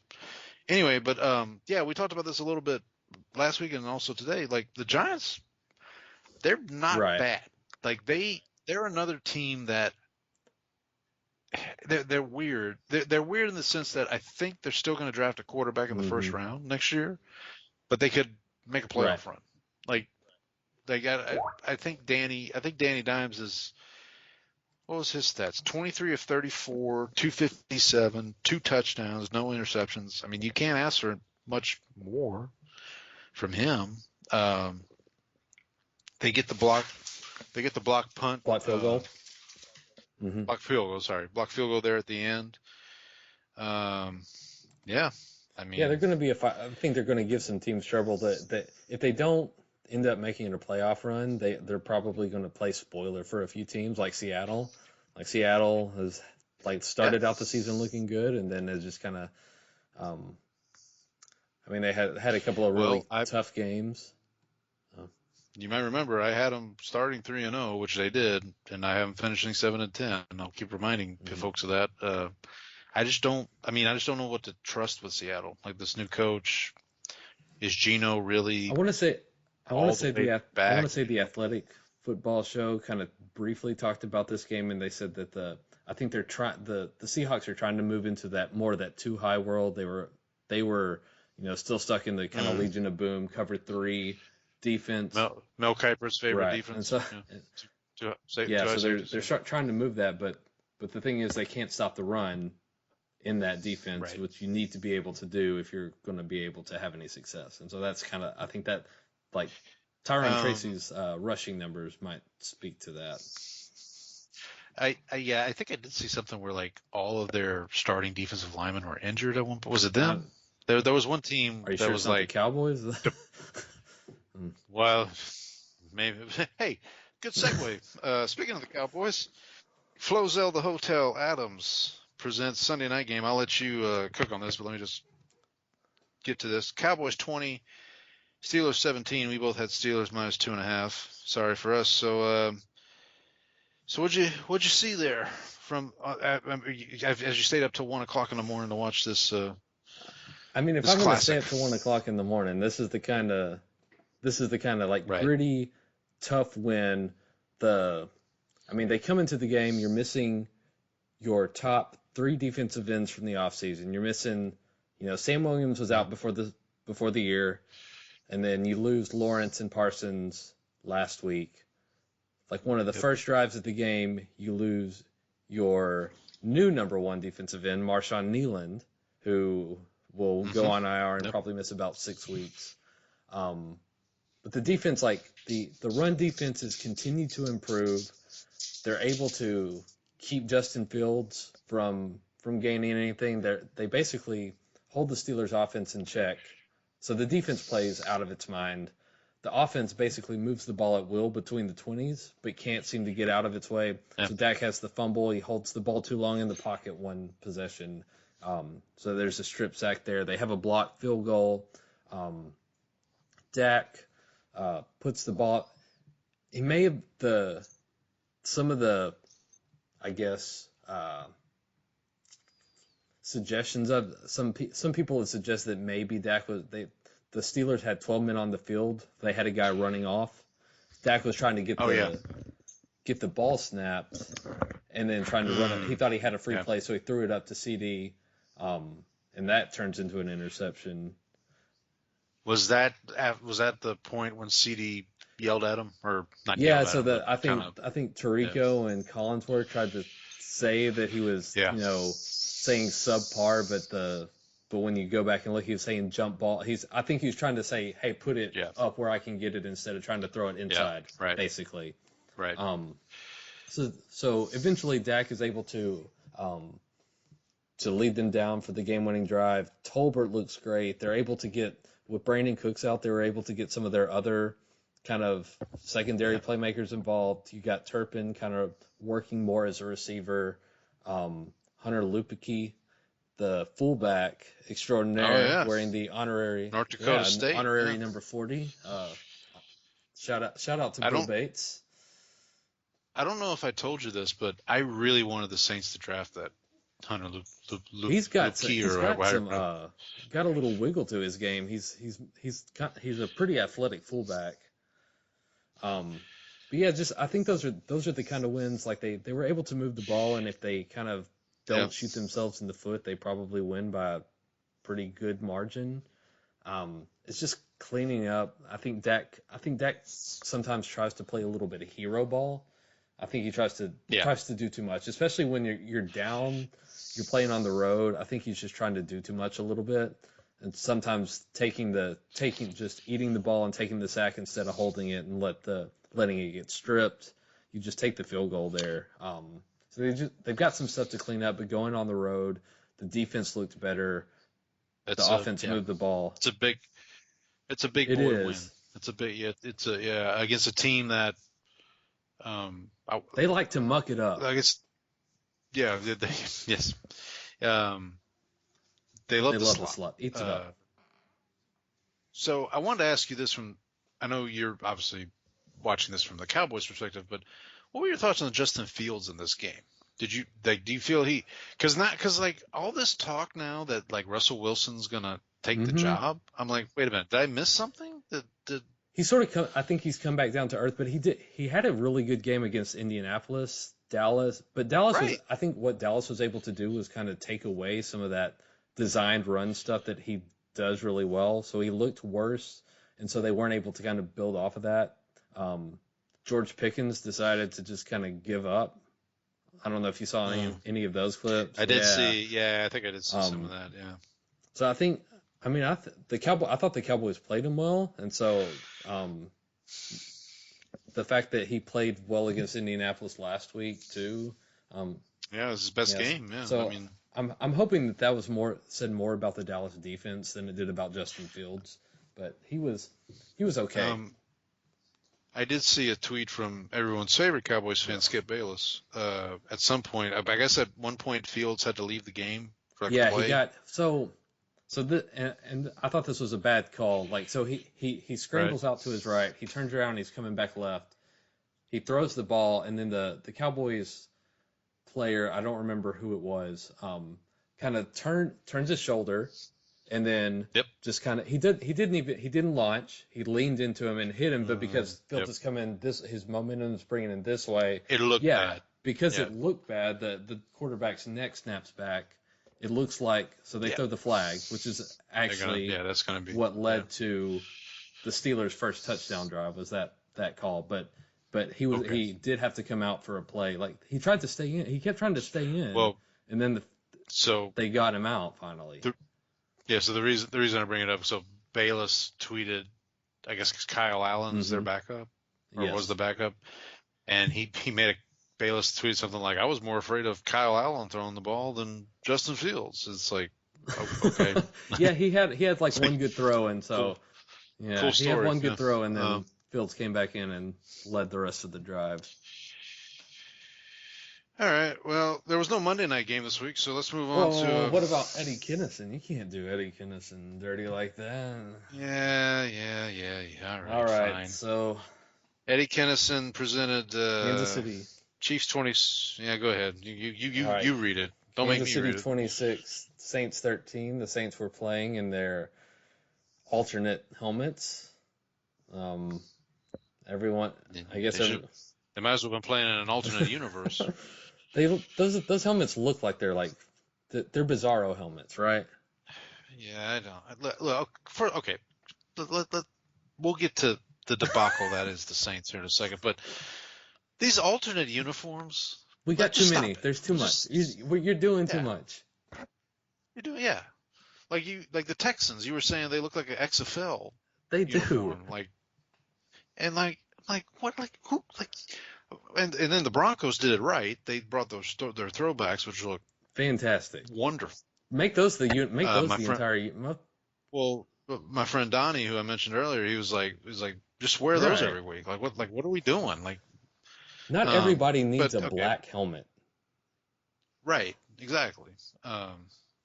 So to get to the game, I just had in the notes. I was texting with you last night during the game. The Chiefs just never seemed to break much of a sweat in this game. I mean, there was like the Chiefs had over 200. I want to say it was 250 yards after the catch. Like Kelsey and Juju Smith-Schuster, who got cut by the Patriots, is out there running. Like, I mean, Kareem Hunt was on the couch a month ago, and he's running for 100 yards. This is how I like, felt when the Rams brought C.J. Anderson off of the couch, yeah. and he ran for like 200 yards against us in the playoffs.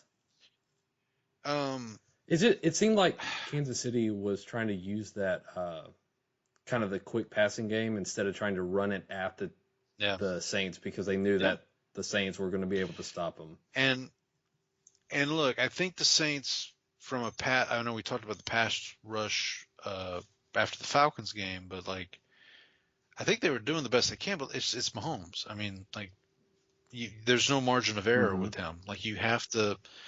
And they got home a couple times. I think Chase Young actually had his first sack, like solo sack. But yeah, I mean, it's just, and then they get a little bit of hope, right? So play of the game for the Saints is Chiefs are driving to basically put the game away. They're on the goal line. Ball gets tipped in the air, and Colin Saunders, former Chief, by the way, who's, as people probably know, his brother's a backup dancer for Taylor Swift. His nickname is Bink. I don't know where that comes from, but so he picks it out of the air and rumbles. And when I say rumbles, he hit like 15 miles an hour. 15 miles. And look, man, I mean, big boy was moving. Okay. And to the Saints' credit, took that opportunity. They go down, they score, and the lead at that point was 16-13. And our stupid kicker comes up and misses an extra point. And then it's all downhill from there. And then the Chiefs just go right back down the field and score the touchdown. So we basically just prolong the inevitable at that point, basically. And then, Carr, I mean, the first drive of the game, Jesus Christ, I don't know what he was thinking. I mean, the only thing I could think of is that he was trying to throw it out of bounds and it just didn't get there. Right.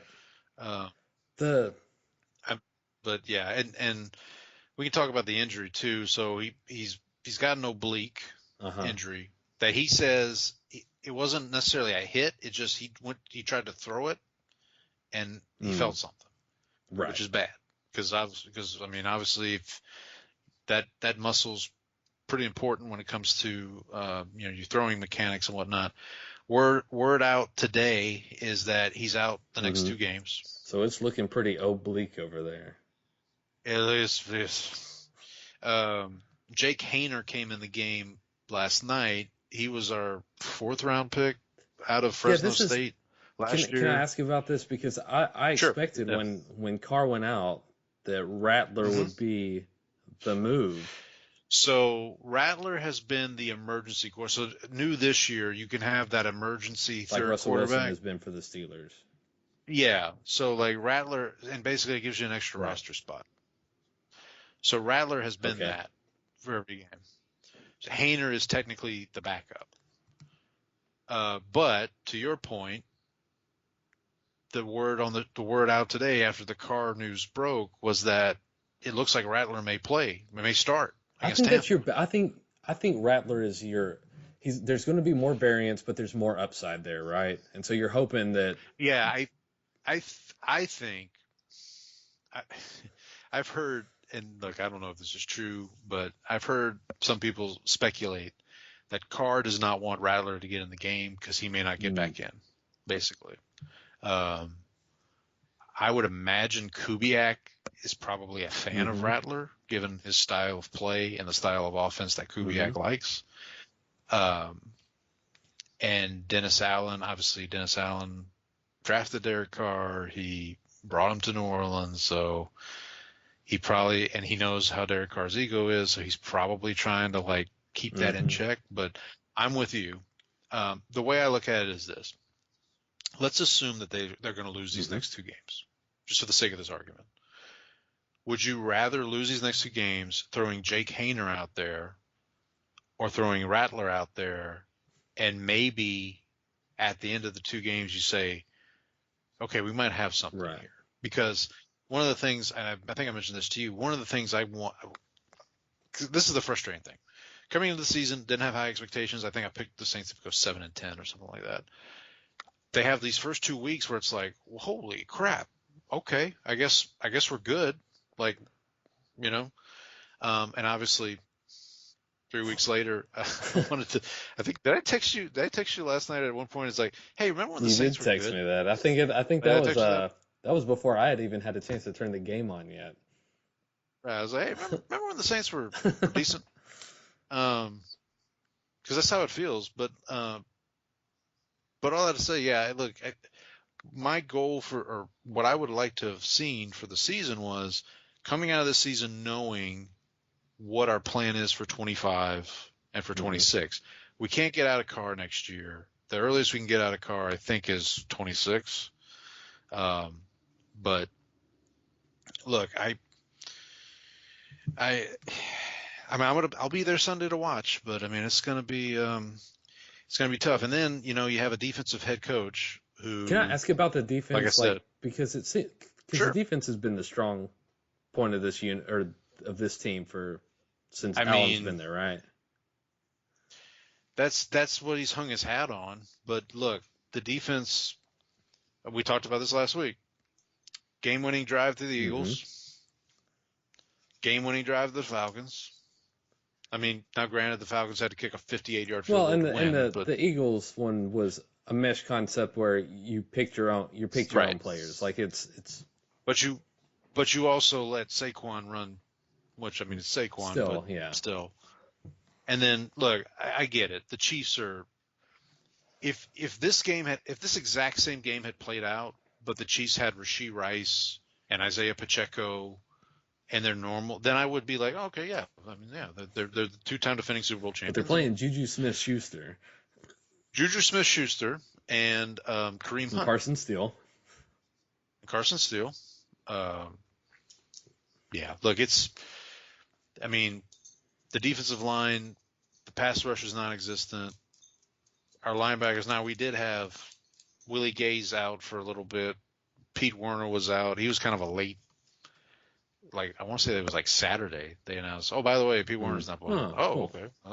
That's not great. We had Longhorn legend Jalen Ford out there, I think. So, yeah, look,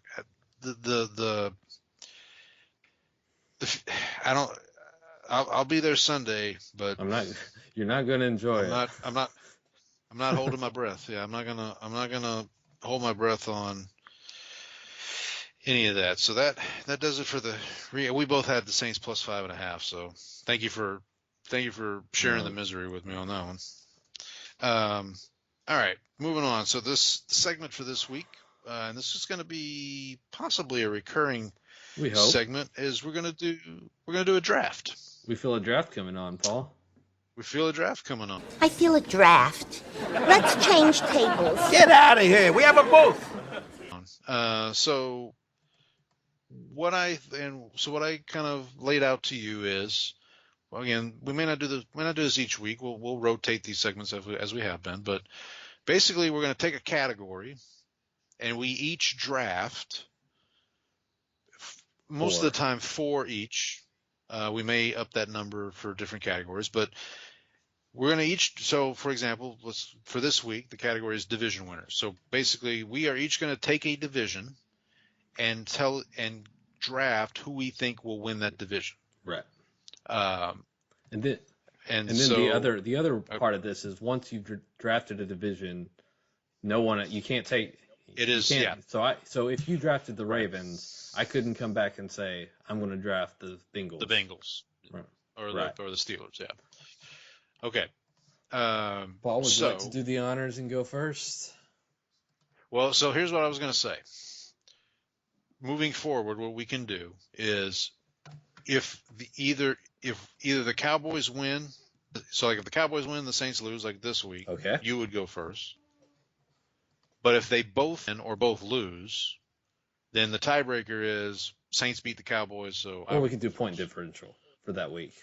Or we can do point differential, So or we'll figure that out. But so I think for this week, I will let you go first. So which division are you gonna pick, and who's your winner? All right. I am going to take the Houston Texans to win the AFC South. Yeah, that's probably a safe bet. And we talked about this earlier. The AFC South has a lot of clowns in it. It is a clown car. A lot of Joe DeVolas running around in the AFC South. Okay, so by the way, we are doing this in snake fashion. So I will now have 2 picks in a row: the last pick of the first round and the first pick of the second round. Okay, let me consult my.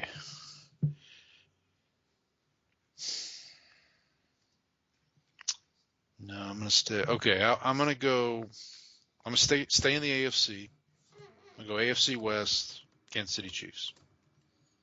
I think that's a good pick. I think that's the second easiest. Yeah, one. they've already got a 2-game lead, and they're a little short-handed. They've beaten the Chargers. They've already beaten the Chargers.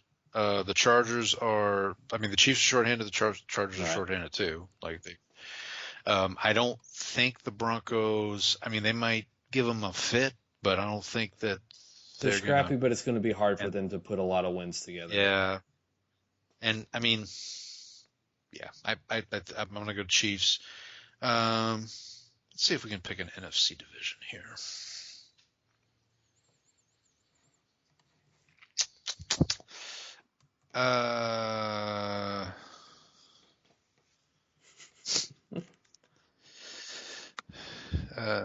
Okay, I'll go NFC North. Okay. With the Detroit Lions. All right, taking. I think the Vikings. I think the Vikings come back down to earth. And I think the Lions have been there before, right? They've. This is not new territory for them. And honestly, the other divisions are just tough to pick. I think. I guess I might have screwed up here, but I'll stick with it. NFC. So I've got AFC West, Kansas City Chiefs, NFC North, Detroit Lions. So the pick is to you. All right, I'm going to go back to the AFC here. I'm going to take the Josh Allen and the Buffalo Bills to win the AFC East. Okay, I considered that one. The thing is, like, here is this. It's mainly I'm banking on like the fact that the rest of the teams all have issues. The Patriots are just flat out bad. The Jets just fired their coach. We don't know how good their offense is going to be. How much Rodgers have left at this point. The Dolphins, like, maybe scrappy, but they've still had issues. Even with Tua, they haven't lit the world on fire. And so I feel like the Bills. They're going to have ups and downs, like we've seen it already this season, but I think they're just the highest ceiling team in that division. All right, and for my next pick, I'm going to come back to the NFC West, come back to the NFC. I'm going to take the NFC West, and I'm going to take the 49ers. I thought about that one too. It's just, I mean, I know they've had their ups and downs, but they've still got the most talent. McCaffrey comes back. Their offense is still good. They still got Shanahan. And just the other teams in that division, the Cardinals just beat them. The Seahawks are 3-2 and leading the division. But it's just they none of the other teams seem to have the sort of firepower to match what San Francisco has. All right, you are up. Okay, when I said I screwed up, I was I didn't think this was going to come back around, but I'm glad it did. I'm going AFC North, and I'm going Baltimore Ravens.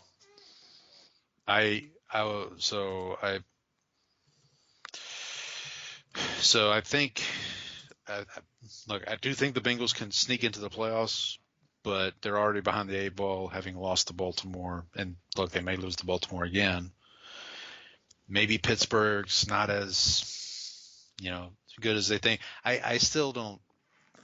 I think they need to give Fields at least another week. I wouldn't. I like what he's done. all of a what sudden- he's done, like with the time that they've given him. Now, the thing that you always have to keep in mind is they see practice every day, right? So you would think, and look, I think Tomlin's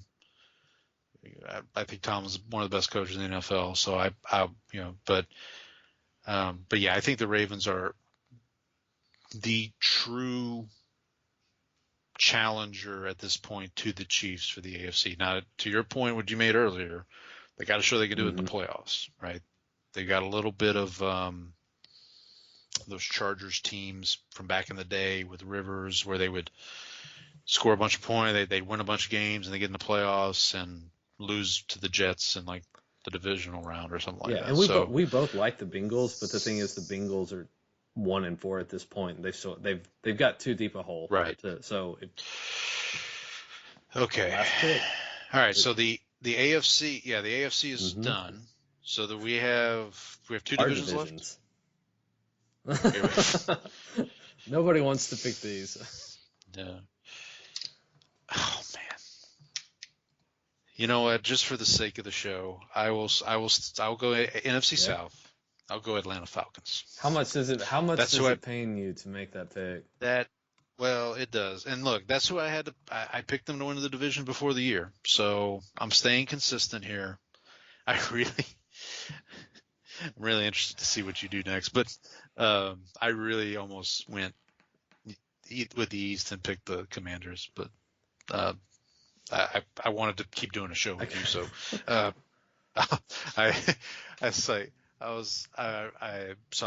go with the South. I'll go with the Falcons. So again, I've mentioned this last week, I think, or the week whenever we were previewing the Falcons Saints game.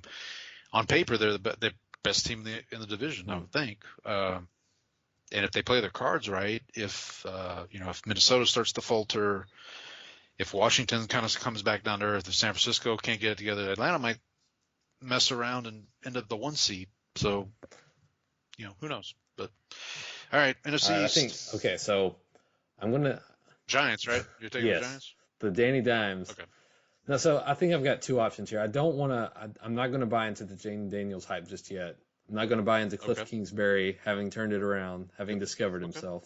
So I think I've got 2 options here. I can either one, I can draft what I want to cheer for, or I can try to jinx the Philadelphia Eagles. I mean, you're a grown man. Do you make your own decisions? I'm not going to try to influence you. Now, the Eagles have 2 advantages here. One, they have an easier schedule. Okay. And 2, they have the advantage by having not won the division last year. So we all know the NFC East has not been won by the same team in back-to-back years, and I think it's 20 years now. So wow. The NFC South, I think, was like that for a little while. Not 20 years, but it's for unreal. a while. That's a long time. Yeah.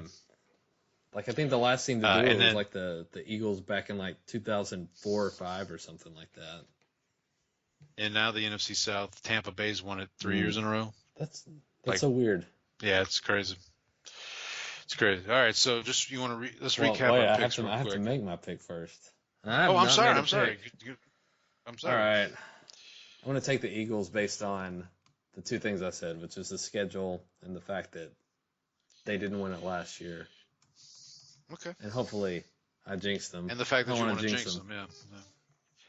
All right, so just a quick recap. So I took AFC West, Kansas City, NFC North, Detroit, AFC North, Baltimore, NFC South, the Falcons. Maybe I'm jinxing them. See, we both took the teams we hate the most. There you go. And then go ahead with your picks. I took the Texans in the AFC South, the Bills in the AFC East, the 49ers in the NFC West, and the Eagles in the NFC East. Okay, so let's move on to this week's previews.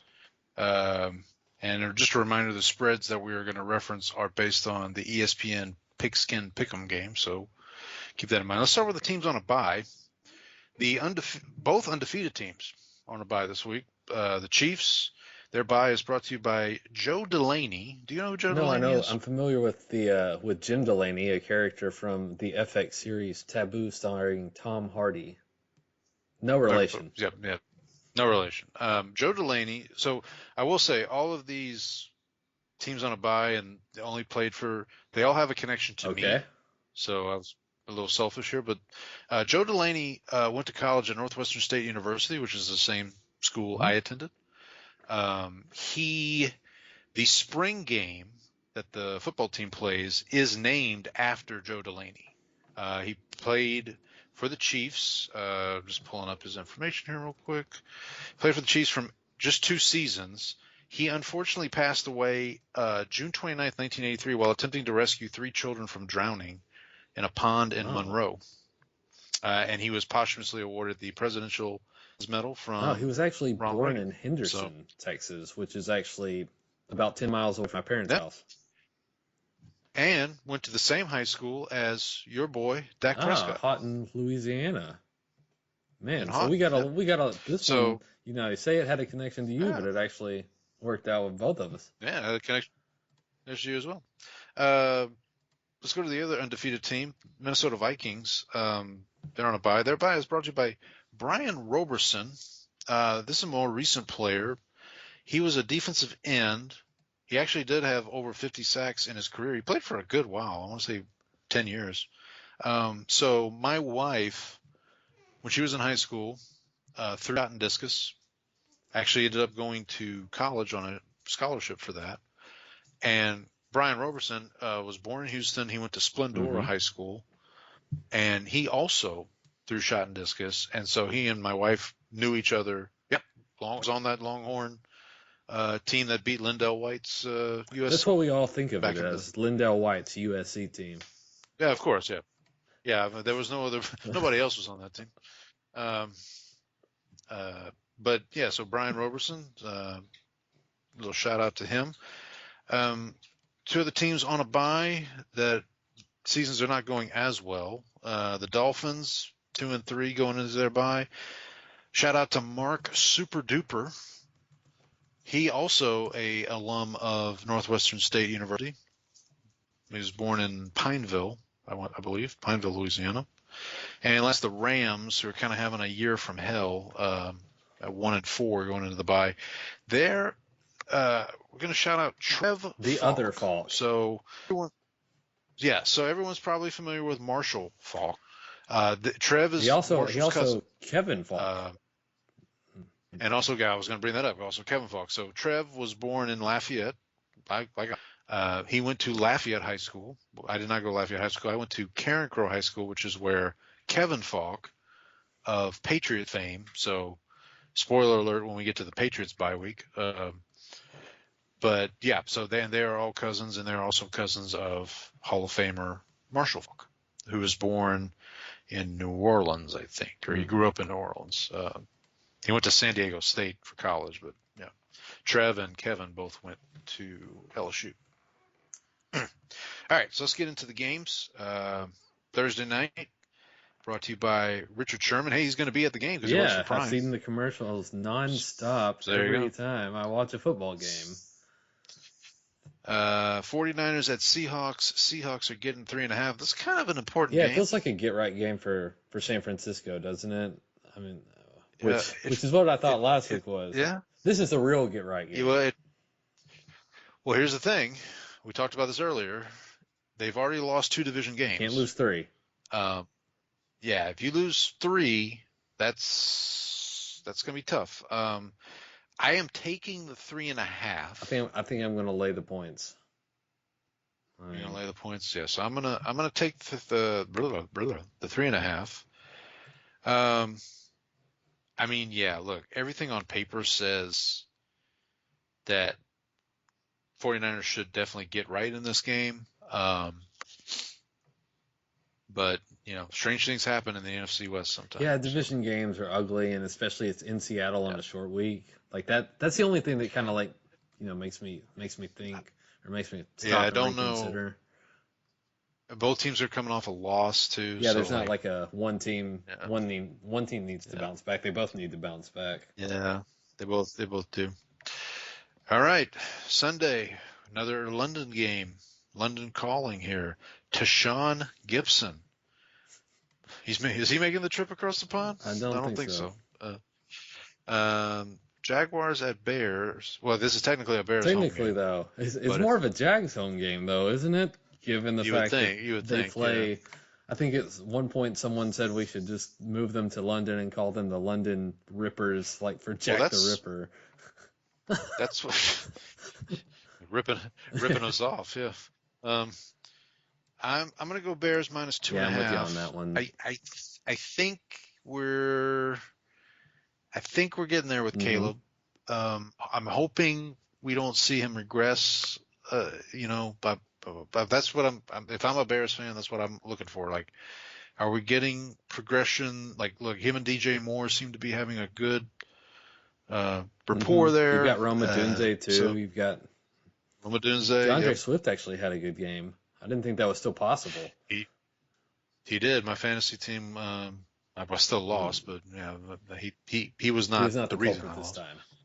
He Yeah, I'm with you on that. And just I think we're both kind of a little leery of getting on the Jags train. I know they beat the Colts last week, but you just still don't feel great about them, especially against the Bears. Defense is pretty tough. I mean, look, the AFC, like we said earlier, is wide open, so I guess anything's possible. But yeah, I'm not gonna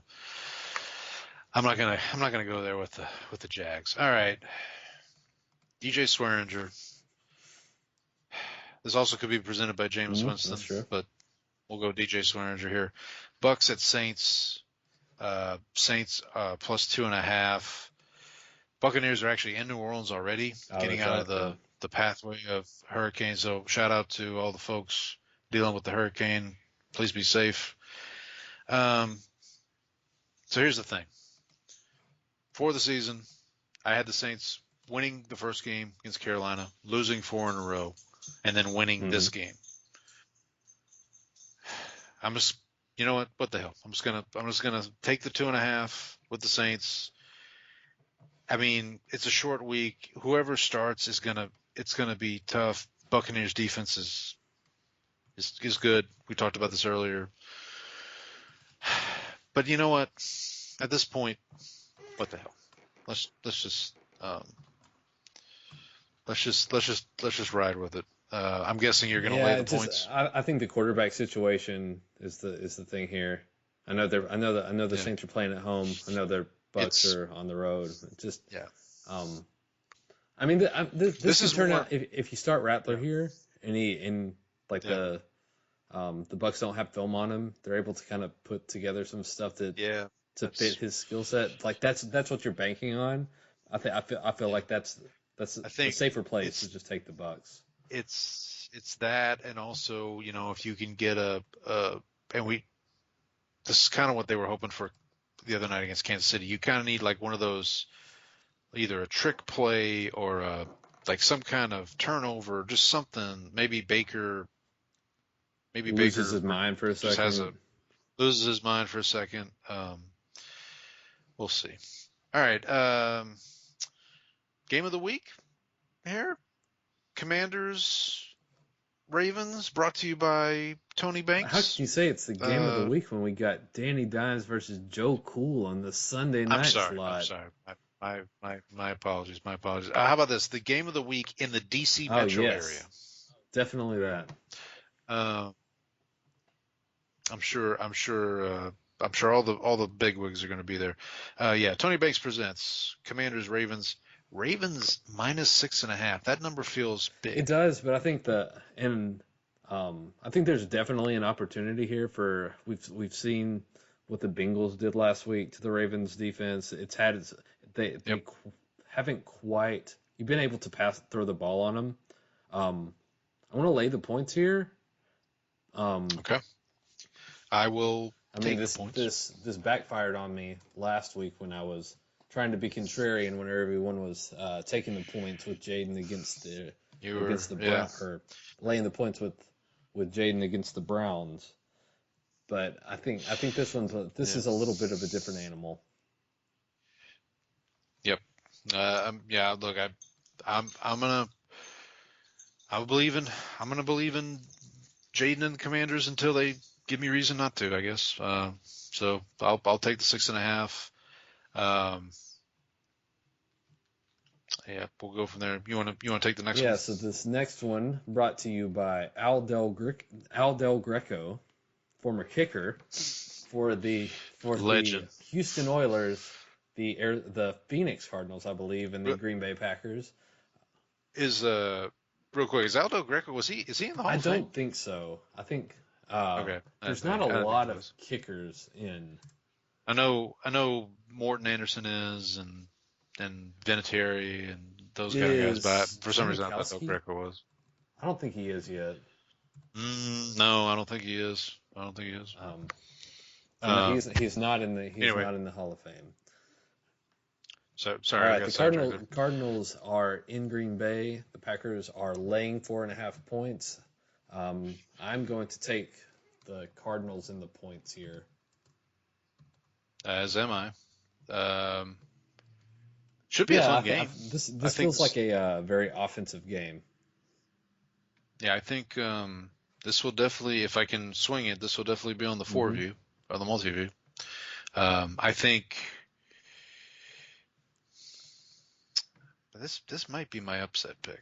Yeah, it's just that the Packers haven't really looked impressive, right? Like they haven't had that moment where you're they're kind of rolling over somebody. Yeah. They feel like a team that any week you feel like they could, Love could just have that 30 for 40, 300 yards. Wicks has a touchdown. Wicks actually remembers how to catch the ball. Right. Well, and Romeo Dobbs actually shows up, literally. But yeah, I'm going to put that in the back pocket for now. We might come back to that. Might come back to that one. All right. Yeah, you take this next one because I don't know this person. This is Texans versus Patriots, brought to you by Jeff Tarpinian. Is he related to Jerry Tarkanian? He is not. He is from. Oh, he went to an alum of Iowa.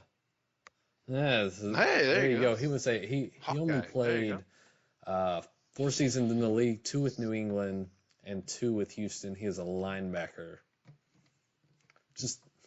So it's like he's like the exterminator. was that his nickname? Oh yes. From when George. He does not look like Sugar Ray Leonard. Or Pepper Johnson. Not Salt, but Pepper Johnson. All right, so the Texans play the Patriots. Patriots starting their rookie quarterback behind a porous offensive line against the Houston Texans and their vaunted pass rush. We have Will Anderson and Danielle Hunter. Danielle Hunter, yeah. Not Danielle. Don't call me Danielle Hunter. No. Yeah, here's the thing. The game's in New England, right?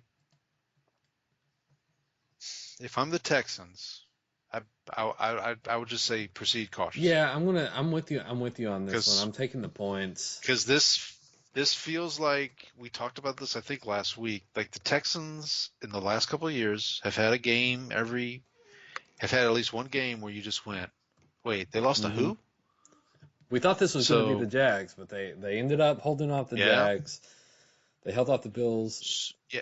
So look, if you want to put yourself in that Chiefs Ravens conversation, you go to New England and you take care of business. So we'll see. It looks like they'll probably be without Nico Collins too. We'll see how that affects the offense. Right. It looked like when they didn't have him against Buffalo, the offense kind of started to stagnate a little bit. So, and to your point that you brought up with the Saints, like Texans don't have tape on Drake May. I mean, maybe they. Maybe if the pass rush gets home, that might not matter, but we'll see. Right. All right, let's move on to Sheldon Brown, Defensive back. defensive back. Once almost decapitated Reggie Bush in a Saints Eagles playoff game. It was him, right? Okay. Yeah, it was. Yeah, that's how. Trust me, the name Sheldon, Reggie Bush Oh. probably still quivers. I think at the Reggie name Bush still Sheldon has Brown. Brown imprinted on his chest from that. He might. So speaking of which, he presents the Browns versus Eagles. This is in Philadelphia. Eagles are laying 8.5. Here's the thing. I don't think the Eagles should be laying 8.5 to anybody, but I'm laying the points mostly for you to jinx the Eagles. And also, I mean, it's the Browns. The offense is unworkable. It's a disaster. Like, their quarterback gave up. Like, Stefanski's trying to go for it on fourth down, and Watson just walked off the field. Did you see this? Yes, I saw this. Yeah. I will say this. This will probably be the Dolphins Patriots game of the week. Oh, put it on the. This is yeah. There's this is tablet. This is a division tablet. game for me, so I have to care about it. I'm gonna have to cheer. I'm gonna have to. I don't. I'm gonna have to want the Browns to win, which feels disgusting. The fantasy podcast I listen to, the fantasy footballers, they refer to Deshaun Watson as he who must not be named. Unless it's right. Did I tell you real quick? And I know we're running late, but real quick story. I served jury duty a couple years ago, and we're going through selection, and the prosecuting attorney at one point says, "Okay, ladies and gentlemen, I've been asked by the defense that I talk about the clients I represent and make sure that won't influence." Yeah. Long story short, it was Rusty Hardin, who is Deshaun Watson's attorney. Rusty, no offense. Yeah, no offense. And I was like, because here's the thing, the whole time he was up there talking, I was like, this guy looks familiar. But I know Rusty Hardin better as Roger Clemens' attorney from back in the steroid. When Clemens was going through all that. So all that to say, Eagles minus 8.5. All right, Saints Super Bowl legend Courtney Roby. Nope. Presents no relation to Bradley Roby, correct? No. Let's see. You check that while you're checking that. He's presenting Colts at Titans. Titans are plus a half point, so I mean it's basically a pick 'em. Two teams with quarterback situations that be better if they just play their backup. I'm just going to take the Titans. I hate to bet against Flacco, but I don't know. Like this feels like one of these teams. We talked a little bit about this last week. It feels like one of these teams could make some noise in the AFC if they just got their quarterback situation figured out. Yes. Yeah. So I'm actually on the Titans too, and leaning that way. It's a half a point. So I don't know if I get to count this as an upset, but I mean, if you want to, sure, that's fine. I would honestly consider it one because I think the Colts should be favored by a little more. Just based on how they've played in the most recent. I mean, I know Titans are coming off a bye It is. too. It is. At some books, at some books it's a pick. At some books, at FanDuel actually has Colts minus 1.5. So it's a little bit more of a take that. Yeah, for what that's worth, right? All right, you want to take the afternoon slate, the 3 o'clock window? Anthony Henry, legendary cornerback for the Cowboys and the Lions, and also the Browns, used to play opposite Terrence Newman. So my favorite thing about Anthony Henry was that he used to. So when they had Newman and Anthony Henry, Newman wore number 41, and then Henry on the other side wore number 42. So they had consecutive numbers. Nice. All right, so the Cowboys are getting 3.5 points at home against the NFC North reigning champions, the team that you have. Yep. Winning it back to back. That's my pick to win the division. Yeah, they're my pick to win. So I'm with you. coming off a bye, and Detroit. also looking for revenge for the game that the refs ruined multiple ways. Yep. We can't forget the fact that Aiden Hutchinson trip was actually called somehow against the Cowboys, which actually put the Lions in position to have. That's a hell of a. Yeah, they're going to. I think they're going to try to run up the score on us, just because for some reason they're mad about it. It's not our fault, by the way. We're still missing defensive pieces too. So. Dan Campbell, Cowboy legend. That's true. Dan Campbell revenge game. That's where A&M legend, right? I think he went to A&M. That's a good question. Yeah, I think he was an A&M. I think he's an A&M alum. He's an Aggie. While you're looking that up, let's move on to. We're both. I think we're both on the Lions. I'm with you in that I never picked the Cowboys in these. The one time I picked the Cowboys, I think it was the Saints game. I was feeling great. The Saints, yeah, because we said yeah, let's just pick each other's team, and that did not work out for me. Yeah, didn't work out for you. Worked out fine for you. So worked out fine for me. How's it been going since then? Good point. Fair enough. Not too good. Let's move on. Quentin Jammer, legend. I was going to say, Longhorn legend, presents Chargers at Broncos. Broncos are plus 2.5. Chargers coming off a bye. And much needed bye because they needed to get healthy. I haven't heard anything about Herbert or Alt or Rashawn Slater. I'm laying the 2.5 with the Chargers. I know the Broncos are coming along. I don't know. I think this is more me a believer in Harbaugh just being able to get his team ready coming off a bye, and so I'm gonna continue to buy. I'll buy the Denver defensive hype until proven otherwise. Yep. I know you're still counting on Bo Nix to not screw it up, to have positive passing yards.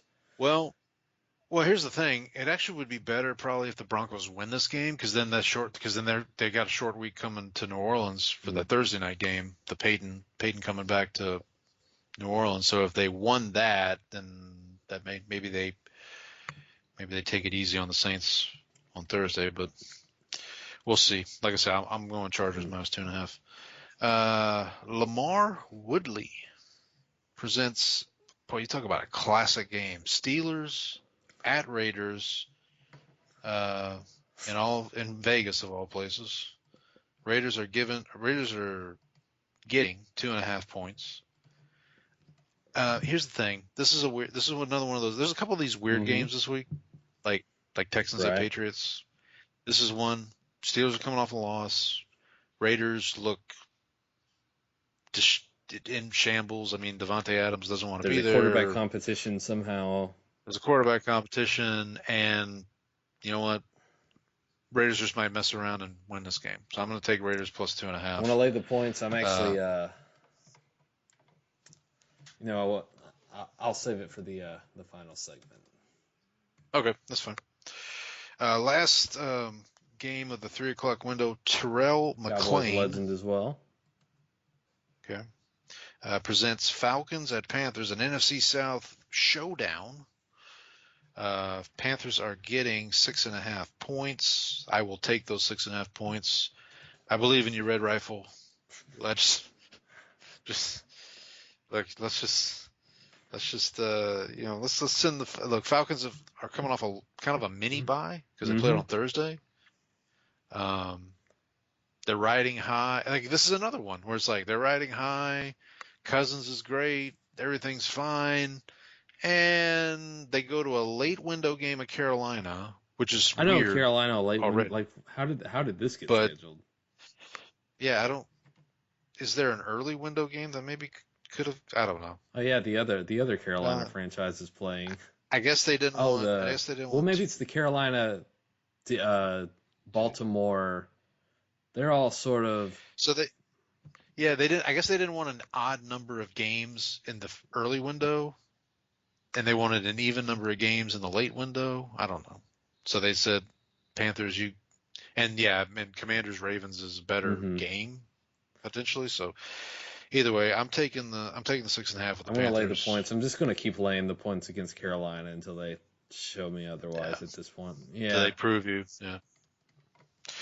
Well, wait till the Saints play the And Panthers. then I can take the points. You might change your tune. All right, Sunday Night Football. Shane Graham presents the long-anticipated Bengals at Giants. Bengals are laying 3.5. Giants are getting 3.5. Looks like we're both laying the points in this one.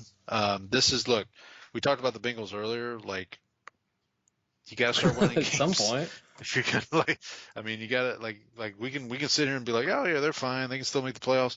Well, you got to win games for that to happen. So it just tread lightly, and I don't know if Neighbors is going to be back. Haven't seen anything yet.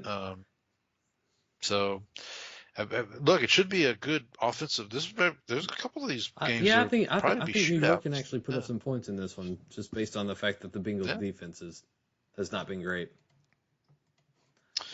Monday night. All right. Last but not least, Monday night. Tyrod Taylor presents. He might be. Playing playing exactly. In the game. That's what. Rogers keeps crawling across the field. Presents the Bills versus the Jets. The Jets are getting 2.5 points coming off the firing of their coach. Bills coming off a loss where Josh Allen played one of his worst games in a while. I'm going to take Josh Allen to bounce back and cover the spread here. I'm going to lay the points. Talked about this earlier. I mean, we talked about this kind of with the Raiders. Like, Jets are in shambles. They just fired their coach. It's a short week already. No. I'm sorry. Yeah, they went Sunday. They're I was coming going to back. say, the Jets have. But they get an extra day because it's a Monday game. Look, if you're the Jets and you are still think you can make a playoff run, win a division, this is a game you need to win. It's a home game. It's a home division game. It was the Bills game last year when Rodgers got injured. So I don't know if that matters to him or not, but they've got to show some signs of life. I get both of these teams really need to show some signs of life. Because if the Bills lose this is 3 in a row, right? They lose this game. So they were 3-0 and now they're 3-2. Yeah, this is going to be.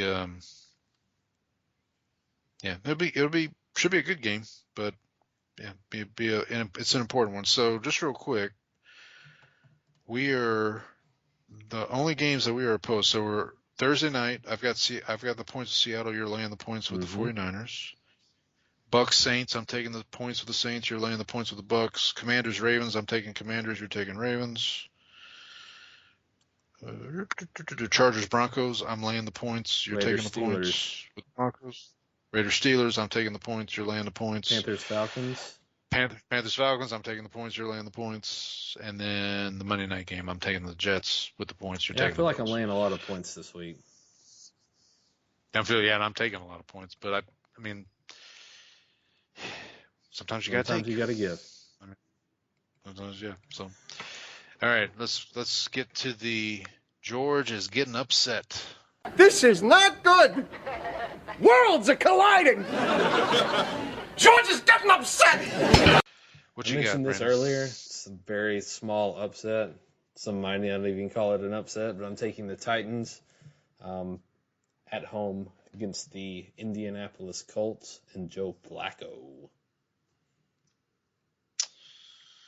Okay, so I need to think through this a little bit here. I was scanning the board. I think there's not a lot of upsets that I actually feel confident in. I guess you could take the Jets could bounce back. I'm gonna go with the one I mentioned earlier. I'm gonna go Cardinals on the road over the Packers. I considered that too. Can I be honest? Look, I'll be honest. The one if I really had some guts, I would have taken Patriots over Texans. That would be a gutsy one. I mean,